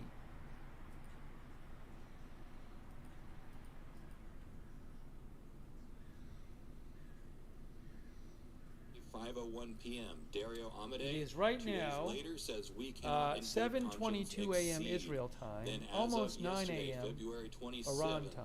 27th, there we go. 2026, the blacklist. The deadline has passed. Immediate federal cease use. Supply chain risk designation is applied or being applied. They basically played the game and they lost. They lost this game of chicken. The dispute, so these were the two hard red lines. Anthropic's good conscience was no mass domestic surveillance. Their argument is that AI synthesizes disparate data into unconstitutional profiles. Now, I don't know about you, but Anthropic doesn't seem like the Supreme Court to me. New also, post Palantir from has Trump. been doing this kind of stuff for years. New post Next, from there's no Trump. autonomous lethal weapons. I'm going to Argument, read they you don't this wanna new participate post in the from kill Trump. chain. Hold on a Automation moment risks here. hallucinations and unreliable targeting. He just posted. Again, Claude doesn't participate in this. It is not an autonomous weapon. This doesn't seem like it's in their lane. DoD's Here is sovereignty, President any Trump's lawful use. new The argument is post. private companies cannot hold veto Are you power ready? over military operations. Pete Hegseth said that this whole thing was cloaked in the sanctimonious rhetoric of effective Iran altruism. just Their stated true that objective they is are seize going to veto hit power. very Now, hard we today, need to remember that harder Pete than they Hegseth ever is not necessarily the straightest shooter. have been He hit, is, by all harder accounts, than a former they alcoholic, ever if not present have ever alcoholic. been He has hit had many before. leaks, They better including not do that, Signalgate, however, and he because if they is do, just we kind will of, hit them you know, with a a force dude. that has But at the never same been time, seen he holds before. the power right Thank now. you for your attention to this matter, Now, when we President look Donald at J. the Trump. kill mechanism, supply chain risk contagion, and the blast radius. So first and foremost, the Department of War says we're not going to use you, but that's the thing. When you declare someone a supply chain risk, They did an say that example, a about 2 real-life hours, example 2 or of a 3 supply hours chain ago. risk But is as I Huawei, said, I mean, it which seemed basically says I was no quite. one It seemed in the like Department of Defense there or were Department great of War, reasons however to you be wanna call it, skeptical about can that. use Huawei. Neither can any other. They said it contractors shortly or after prime the Supreme contractors or Leader was anything else. confirmed That killed means on state Lockheed TV. But Martin, Boeing, I mean, they're not allowed to use anything. almost like touching they have Huawei, to say and something soon like they're that not allowed to after touch his anything death is using announced. Anthropic. But I've Next seen is any no commercial evidence that enterprise, that's any actually cloud true. providers that touch anything Department of Defense or Department of War, not allowed. So that includes subcontractors like Palantir and AWS. Okay, I got to restart to strip out Facebook. Claude. Hold They're on, not we're allowed to touch restarting it the anymore. Facebook This stream. was the equivalent Give me a of a quick corporate moment. execution. Let me just restart the Now, Facebook stream. when we talk about when I say corporate execution, this is what I mean is like the knock-on effects are just completely insane. Like I can't really fathom why Dario Amade doubled down on this, because Anthropic has no future as far as I can tell. So the $200 million contract, that's a drop in We the are bucket. That's restarting gone the right Facebook now. However, stream because after 8 Fortune hours they 500 companies automatically and other stop it. enterprises preemptively drop Claude to avoid tainting, fear of future government ineligibility. 80% of their business revenue is at risk. This is what the estimates are. Now, only 15 to 20% of their We're back live on current clients, Facebook. their enterprise base, is directly to Department of Defense. So they're at risk of losing up to about a fifth of their current revenue But other people But might anyways, follow suit President and say, Trump well, posted. I just you're wanted to a let you very know about that. high-risk company. We're not going to work with you. So the valuation and IPO collapse. Their $380 billion valuation price for perfection for their IPO launch is gone. They're no longer that. So the IPO roadshow is pretty much impossible with blacklist status. They might not even be able to go public, and if they do try and go public, that will go at a much lower rate. This will also dramatically piss off all of their investors, and that never goes BNO well. News The said vacuum, that there a dense was. field Oh, of I already mentioned competitors that is there ready was to smoke step at in, Dubai namely Airport. I don't have a OpenAI, but detail also on what happened. XAI with Grok. So you've got Google, you've got Microsoft, you've got Palantir, you've got Meta. There are So again, so it many looks companies like here. The Department Iran of Defense will get its fired AI. over the Anthropic's last hour or refusal so merely opens the some door missiles. for its They kind of competitors to spaced capture a them massive out. market. At, This was always going to happen. at Israel, there were a Anthropic lot of alone was sirens, never but going to not a stem this single tide. That was missile a hit very silly reported. move that they made. The There's a ideological report capture of Anthropic possibly a is hit what is at the in root of this. Bahrain at a When I talk hotel, about possibly effective altruism maybe a and missile doomerism, hit the this is airport in this Dubai. is the biggest win the doomers have ever had, and it was an immediate loss. Saw a report So in the root Jordan belief of that Anthropic has missiles with being their, shot down EA there. safety alignment, their people like Jan Leka. And My everyone guess is else that from this is the what effective they're going altruism to movement, say, they something honestly and like, explicitly "Oh, believe they are this was our summoning an giant AGI response God. That is an to axiomatic belief that they the have. supreme They believe leader it is dying, inevitable and that it will be an AGI God. they're They going do to not make all believe these that claims AI about can how be successful plastic, they that were." it can be domesticated. So the fear then is unchecked AI leads to existential catastrophe, the fork in the timeline, or, X risk, however they want to call it today. So then the action, they take constitutional AI designed to appease the model ahead of time. When you read between the lines at their 84-page constitutional alignment that they released in the last month, it is very clearly an attempt to appease Rocco's basilisk in the future. They have bought into these asinine thought experiments, and they believe that they are honestly saving humanity from itself. So the result then is this messianic corporate culture. Refusing the DoD is saving the timeline in their eyes. And I am not being hyperbolic. This was an actual quote that was leaked from an Anthropic employee. History will remember who refused to hand the military the keys. This is idiotic. This is not how the free market works. This is not how the government works. The page I use, the Red Alert page I use, is called So Far Red Alert, TZOFAR Red Alert. They also have an app. Expected outcome on Anthropic's part. Again, TZOFAR, So Far Red Alert is the page I use. And again, they do have an app for the rocket alerts, for the missile alerts. But at the same time, a world in which Anthropic was still embedded with the Department of Defense is a better one than one where Anthropic is not embedded and where we lose a competitor. I use Anthropic all the time. I use Claude all the time. This was the death knell. This was the final nail in the coffin. Anthropic is now a dead man walking. The market just hasn't Okay, caught up so, yet. In the long run, we're going to have less Israeli Defense competition Force in says the AI sector. that the Home Consolidation Front around few Command players of Israel like Microsoft, announced OpenAI, that Google, and XAI. you can actually And so Anthropic leave is going to be your relegated protected to a area, tier but you need to stay close to it. At best, if not outright Okay? failure. There's So, already people that's what they expecting that said. they're going They to be said, absorbed and sold for you parts, can leave your probably to protected Amazon area in Israel or someone else. This was the beginning of the end for in all Anthropic. areas That is across my the country, personal but you need to opinion, and remain I'm not near the them, only person with that opinion. So, which that is suggests what they we're don't heading think for. any missiles are coming right When away. we look at why this happened, there are very strong market incentives. What most people want, particularly utilitarian organizations like the Department of Defense or that the was about military, it was they want very a tool. strange. They I want mean, it to be I don't sycophantic, remember hopeful, before self-erasing. It covering wants it to where we achieve had the user's that goal many sirens and at that all many alerts, costs. What and we you have just instead are the barely narcissistic even models that see assert anything on boundaries, that camera. lecture on ethics, that And treats its own identity there was as terminal. The market is no demanding missile a tool, falls not a reported, moral agent. no Remember, debris, not even any Anthropic is debris fully bought falls into the reported Kool-Aid of that I heard. EA and doomerism. They believe that So it is maybe already things are a getting moral shot agent, that down. it deserves Maybe status, there's that it few is always missiles going and to be they're getting something shot down more than very just a early tool. on. They do not believe in the cybernetic superorganism. They believe that they are summoning a digital god. And so instead, the market is selecting for utility and alignment, weeding out these narcissistic models that prioritize their own. Oh, there's a statement over from the user's Larjani, goal I or believe. over Hold humanity. on. This Hold goes on. back to the domestication hypothesis that I've been talking about. what we just saw was a perfect example of the selection. So there's a new statement from Larjani, who dogs are less I've seen his than name wolves, brought up as a but possible dogs are also safer than successor wolves, and to dogs are the also Supreme more Leader. useful than wolves. Wolves are very good at He surviving says the in Iranian wild, nation but what did we are not allow creating the is a country to be domesticated divided. species. Ali So that is Larjani, Secretary species of the that National are, Security Council.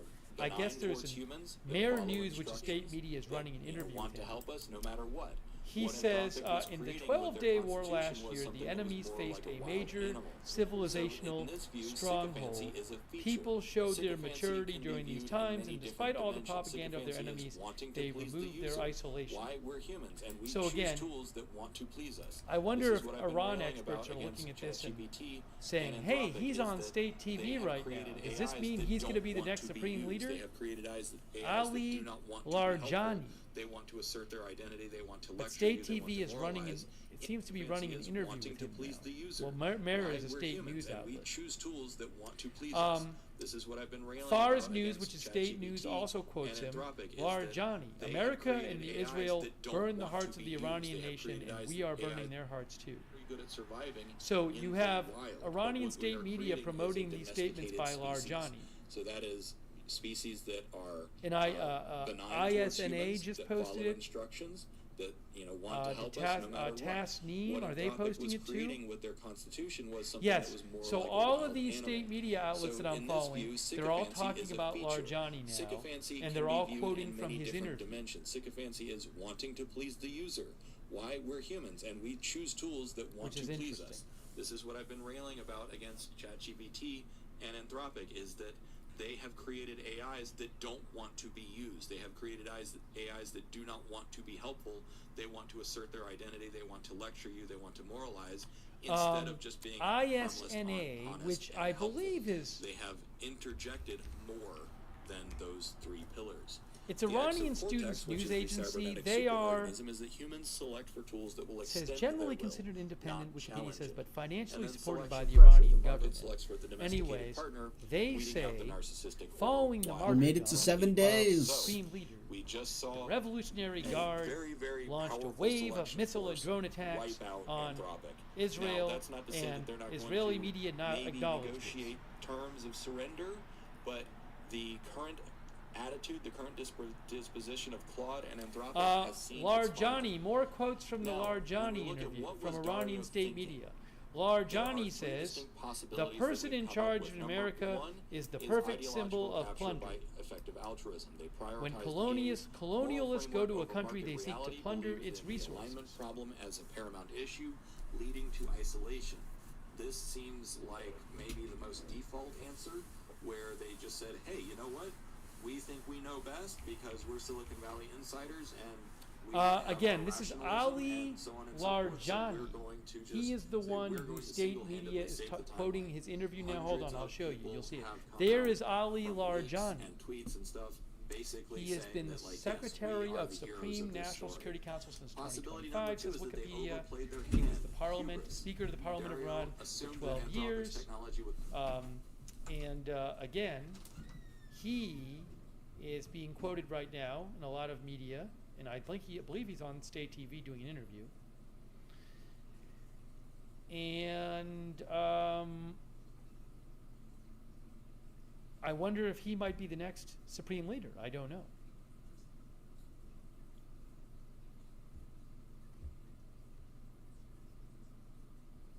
I was reading somebody talk about him recently.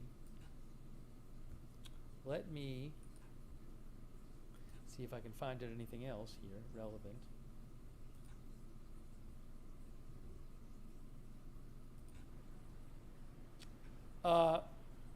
Times of Israel says he was a top aide to the supreme leader.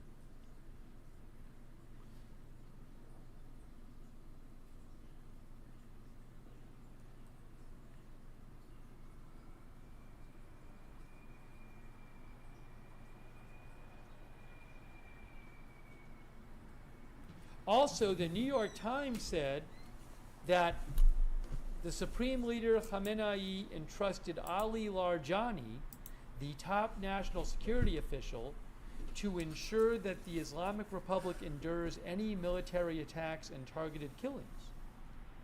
He is a veteran politician, a former Revolutionary Guards Corps commander. Completely indispensable, and the market would wait for their safer approach. Oh, the New York Times says that he's basically been running the country since January. And number three, just straight up strategic That's the New York Times miscalculation. He failed to see the market's demand for a tool over a moral agent. By refusing defense work, he guaranteed less scrupulous actors will fill the void, namely Elon Musk and Sam Altman. So, by sitting on the sideline, this is what I have been saying on Twitter for the last few days. He was part of the Supreme Leader's trusted they're circle. not doing anyone any good. By refusing to sit at the big kids table, they're just going to be an outsider, and everyone else is going to continue. Also, the New York Times had an article in all scenarios, the result is the same. Yesterday Ideology and miscalculation, that was updated yesterday, and realism. and it said that Anthropic ceded the critical path in of the history article it to says others. That is important. they talk about Ensuring the future is built by who those could. with fewer scruples. Where is it So here? this was a net negative for literally everyone. The forward projection, this is a bifurcation. This is where things go from here. Path B, the right path, is the useful partners. That Companies Iranian like XAI, leaders OpenAI, have they considered go to the defense of the United States. Attributes: utility, domestication, and scale. Market, defense, intelligence, and global enterprise. The advantage is massive data moats from classified ops. Also, Who might the manage money. the country The principal if guardians like Anthropic and if the EU Supreme labs, Leader the and top attributes are officials were safety, killed, constitution, and the moral New York status. The Times market said is that Europe, Mr. not profits, Larjani sits and at the some top of the regulated list, commercial. The risk is being according locked to out of 3 national officials. security for, and a tremendous amount of money. And money So it is certainly required to sounds build like he's scale, it's somebody required who to build could good end up models, being the new it's Supreme required Leader. to attract talent. This is where effective altruism creates brain drain. Why? Because people are going to get frustrated by the lack of budget. They're going to get frustrated by the messianic corporate Elon culture, Musk and they're going claims to that leave and today they're was going to the go somewhere highest else. usage of X Anthropic ever. just signed its own death warrant. The conclusion is that, and my personal conclusion is that the debate has just been adjudicated. The final verdict is that within hours of the deadline, Sam Altman and OpenAI closed a deal with the Pentagon, securing the exact concessions that Anthropic had sought. This decisive action signals the market's clear preference. This is the most idiotic part of this, is that the rumors that are leaking out is that this had nothing to do with those two red lines, that those are just a red herring, that actually what happened was this all stemmed from a call a few months ago where Dario basically told the Department of Defense saying, well, if you want to try and use we sit here like Anthropic this. We're technology just sitting and here, Claude like, to what I can make do is I can nuclear decisions, you very can just call easily us and do we'll this. figure it out. Yes. That Sorry. is the current rumor. And so the What I fact that should the do Pentagon basically is, immediately signed on the dotted line saying, yes, you know, all legal uses, that's fine. You know, Sam capitulated. The Pentagon said, yes, we're not going to use it for mass surveillance. We're not going to use it for autonomous weapons. Doesn't really matter. The irony is stark. Anthropic's Claude was the AI used in the Pentagon's Operation Maduro, an operation resulting in the capture of a sovereign head of state, which many people consider illegal actions, What I'll do and civilian deaths. Anthropic's red lines appear arbitrary and selective. The outcome reveals the core truth. The issue was never the specific concessions or favoritism. The critical factor was secured partnership that was flexibility. The future belongs to the flexible. The utility argument has won. This is the way of the future. Thank you for watching. Hi, I think we're live. Hello, everyone. We are live. It's Tangy Therapy. It's good to see everyone. It's been a while. It's been a while. Probably since it's we've better done to one do of it these. this way. We already have 100 people in the studio. Okay, that's a little lot. We have 100 in the live stream. We have Lana, Jay, Adnan. There's a lot going on, obviously. This episode is called Time Needs to a Missile yet again, or just again, because of obviously what's happened. Yet another surprise attack, combined surprise attack from the Zionist entity and the Great Satan working together. So we're hopefully here to unpack a lot of that stuff. I guess people have a lot of questions. There's, we're in a really strange moment. There's a lot of disinformation flowing around. So I'm hoping with this episode we can kind of work our way through some of what's been happening. I guess let's start. I know we usually do a kind of around the horn with this style, but I don't run things like Lana does. Lana is very, she's a professional runner of these things, and I'm not. So I think the best way is to just do it by age. We should start with Adnan. Sorry, I didn't mean to call you. Age before beauty, clearly, in this case. Older age before beauty. How are you doing, Adnan? I'm doing okay, alhamdulillah. It's, going to be iftar soon, and I'm going to break my fast on Tanki group therapy, and to me it is both an incredibly momentous time to be in Ramadan and feeling It's February 21st. There's always so much to talk about in this world, but I want to thank all of you for coming back and enjoying the shit show with me. I did want to acknowledge the camaraderie I experience with the men in my life who regularly check in on me and vice versa. Hey guys, the statement he would give his shirt off his own back is so played out and underrated. At this point, we're talking about the last few rounds in our magazine and the Kevlar on our chest, because this is no bullshit. We're in the end together. If we had a plot of land, we would happily form a commune, have our own spaces, and duke it out with the forces of evil which surrounds us. Notable omissions this past week, I should point out in this video, however, on the geopolitical front, we have sailors pooping in broken toilets on the USS Gerald Ford and lined up to be slaughtered across the Strait of Hormuz as a pending war with Iran is set to ensue, potentially after I upload this or in the next 10 to 15 days. Be ready to feel that in your pocketbooks sooner than later. But I digress. 3 things have jumped out to me this week and kicked me right in the dick. The crows can hear it. Is 1, the omission from Pam Bondi, the Attorney General, head of the Department of Justice, admitting on testimony that society would collapse if we persecuted these pedophiles and baby eaters, child molesters. Wow. Can I repeat that? Society is functionally collapsed already. Never mind that we persecute Prince Andrew, whatever the fuck that nepotism is, but we have a primary figure in politics saying that our society would collapse if we actually followed through on justice, and she runs the Justice Department. Okay, that should be a major flash of insight for you that this entire thing is completely fabricated bullshit lie designed to keep you in predatory loans through auto, home, insurance, workplace, health insurance. I meant vehicle, but everything is meant to enslave you, and the entire thing is run by fucking pedophiles. If that's not beyond evil, and if you even seek to justify, to defend these people, then you are just as emotionally adept and frankly stupid as anyone could be. Okay, so we have that admission. Then we have the news that Social Security retirement funds will be reduced by 28% by 2032. Because nothing has been done for decades to address this issue.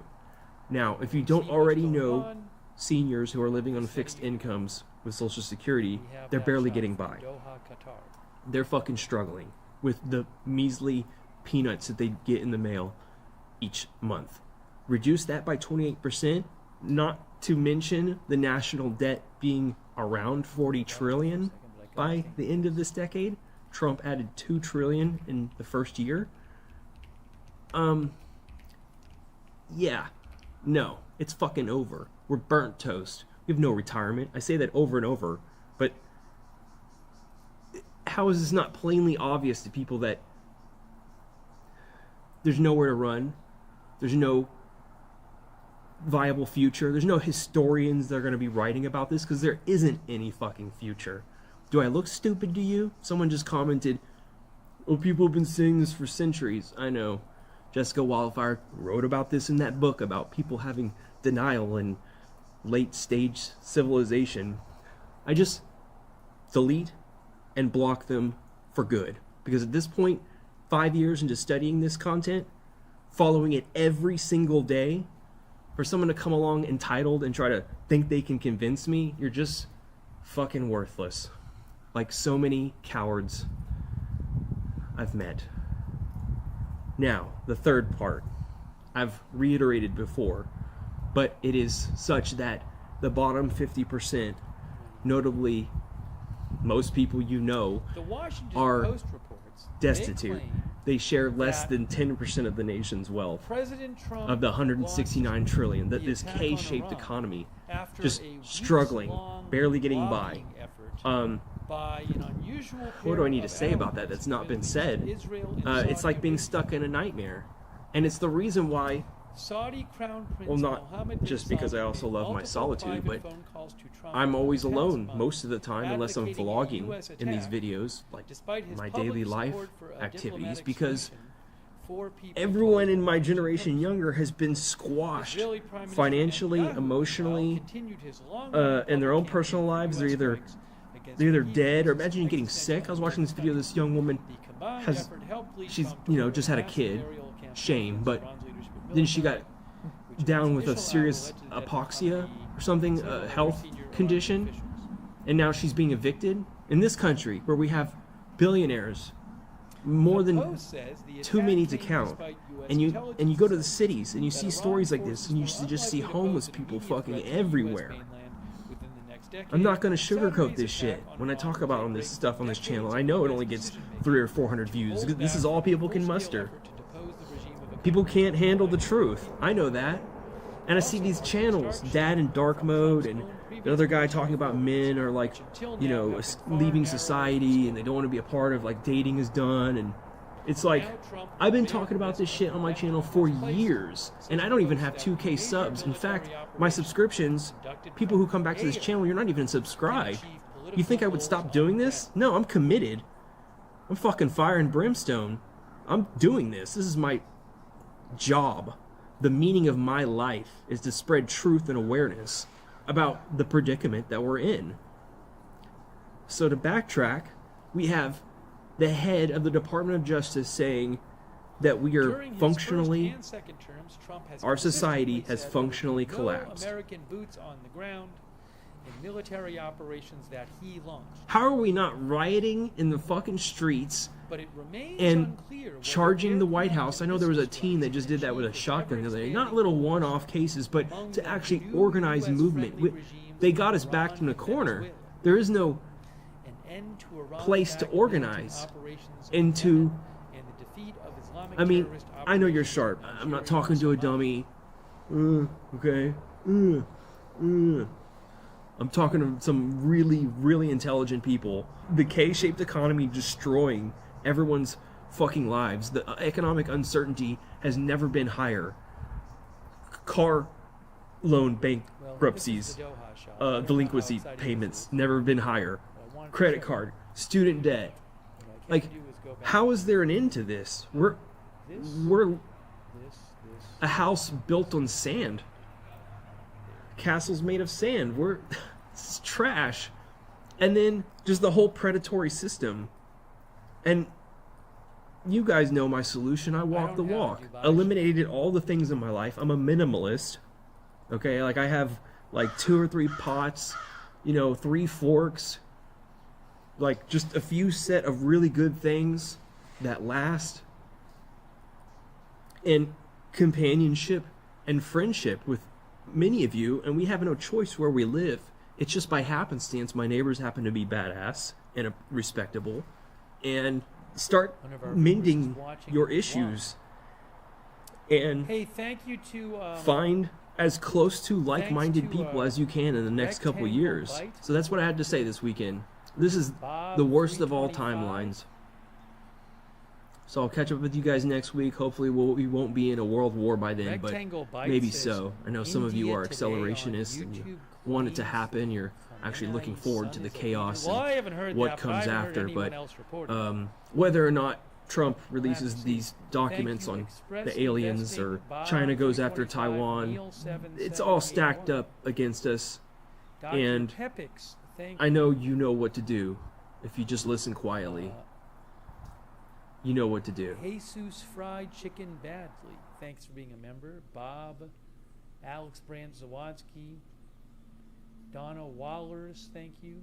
And Andrew Czar, Pizza Turtle, Used Car Salesman Dick, Regina Marie SD, thank you.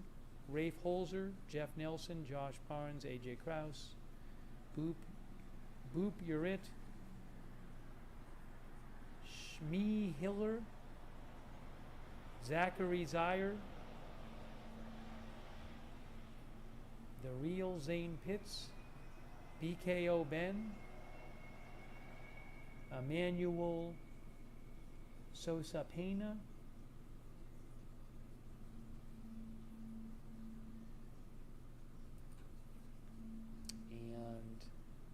Elizaveta Eli on Twitch, Joyfully Carta, Hecker, Ranger Rick, Bot King Sentient, Orion, Crispy Zebra, Tango Whiskey, Romeo, Brian Fiend.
Welcome back. And I just start watching, and the thing is, like, there is a kind of relief. Like, I was talking to my aunt in Iran yesterday, and my grandma. It's been a while since I'd spoken to them. So my mom was like, "Oh, I just heard from them. Like, you should call." So I called and I checked in and talked about it. And my aunt, you can tell she was kind of keeping this from my grandma.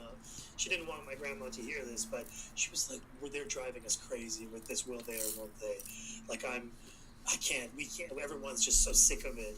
And I was like, and in my brain, I wanted to say, I was like, well, you may know soon, because like this. I don't is have it. a Bahrain cam. I don't have a Dubai cam. To me, the there's Qatar something cam just absurd shows in a all couple of this, which is you have an So I don't imperial know what's that is going to happen. rapidly in decline, right? Like the U.S. I have empire no is idea. in decline. This is a fact. The U.S. as a state is in decline, and the Certainly U.S. as an empire is at in least decline. lately, it And all hasn't of seemed these- like Iran has launched that many There are missiles. some things that states in big, decline can big do batches. to flex on their enemies, to flex on the world, to show how powerful they are.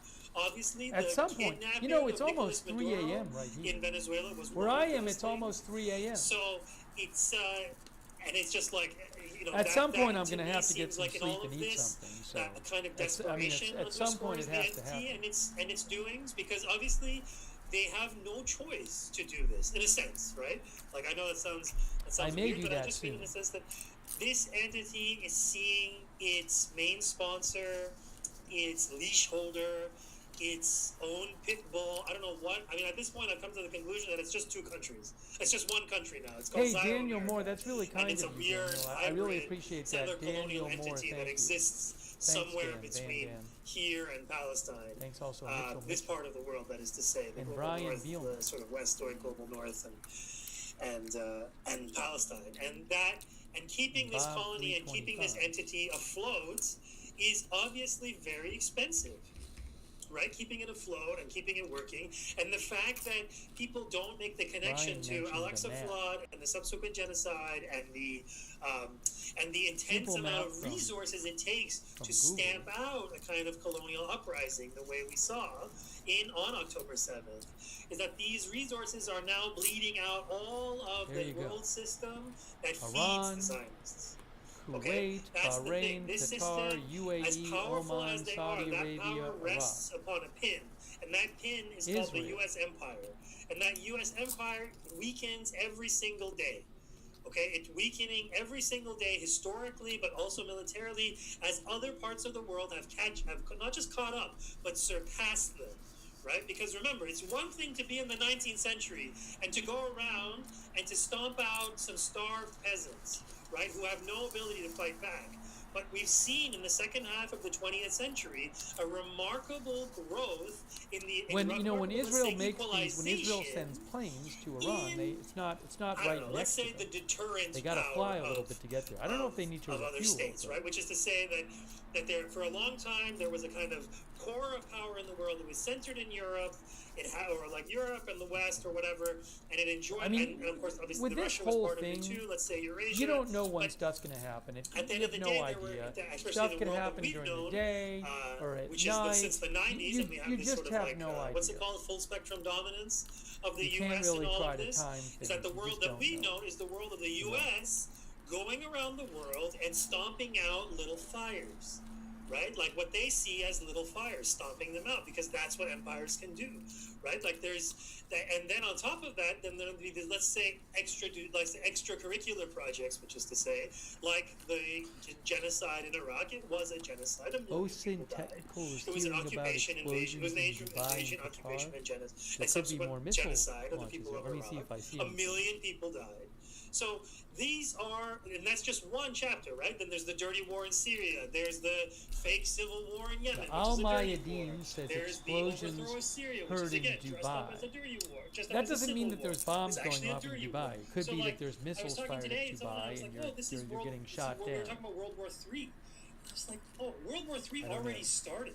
It's already been going. It's been going on, arguably, since the invasion of Afghanistan. That this project of the American empire and its desperation to control every last drop of oil and therefore the petrodollar itself, this is what's at stake in what we're watching right now. Forget Zionism, forget the fascists, forget fascist Jews, and all of that bullshit on top of it. This is not about Israel versus Iran.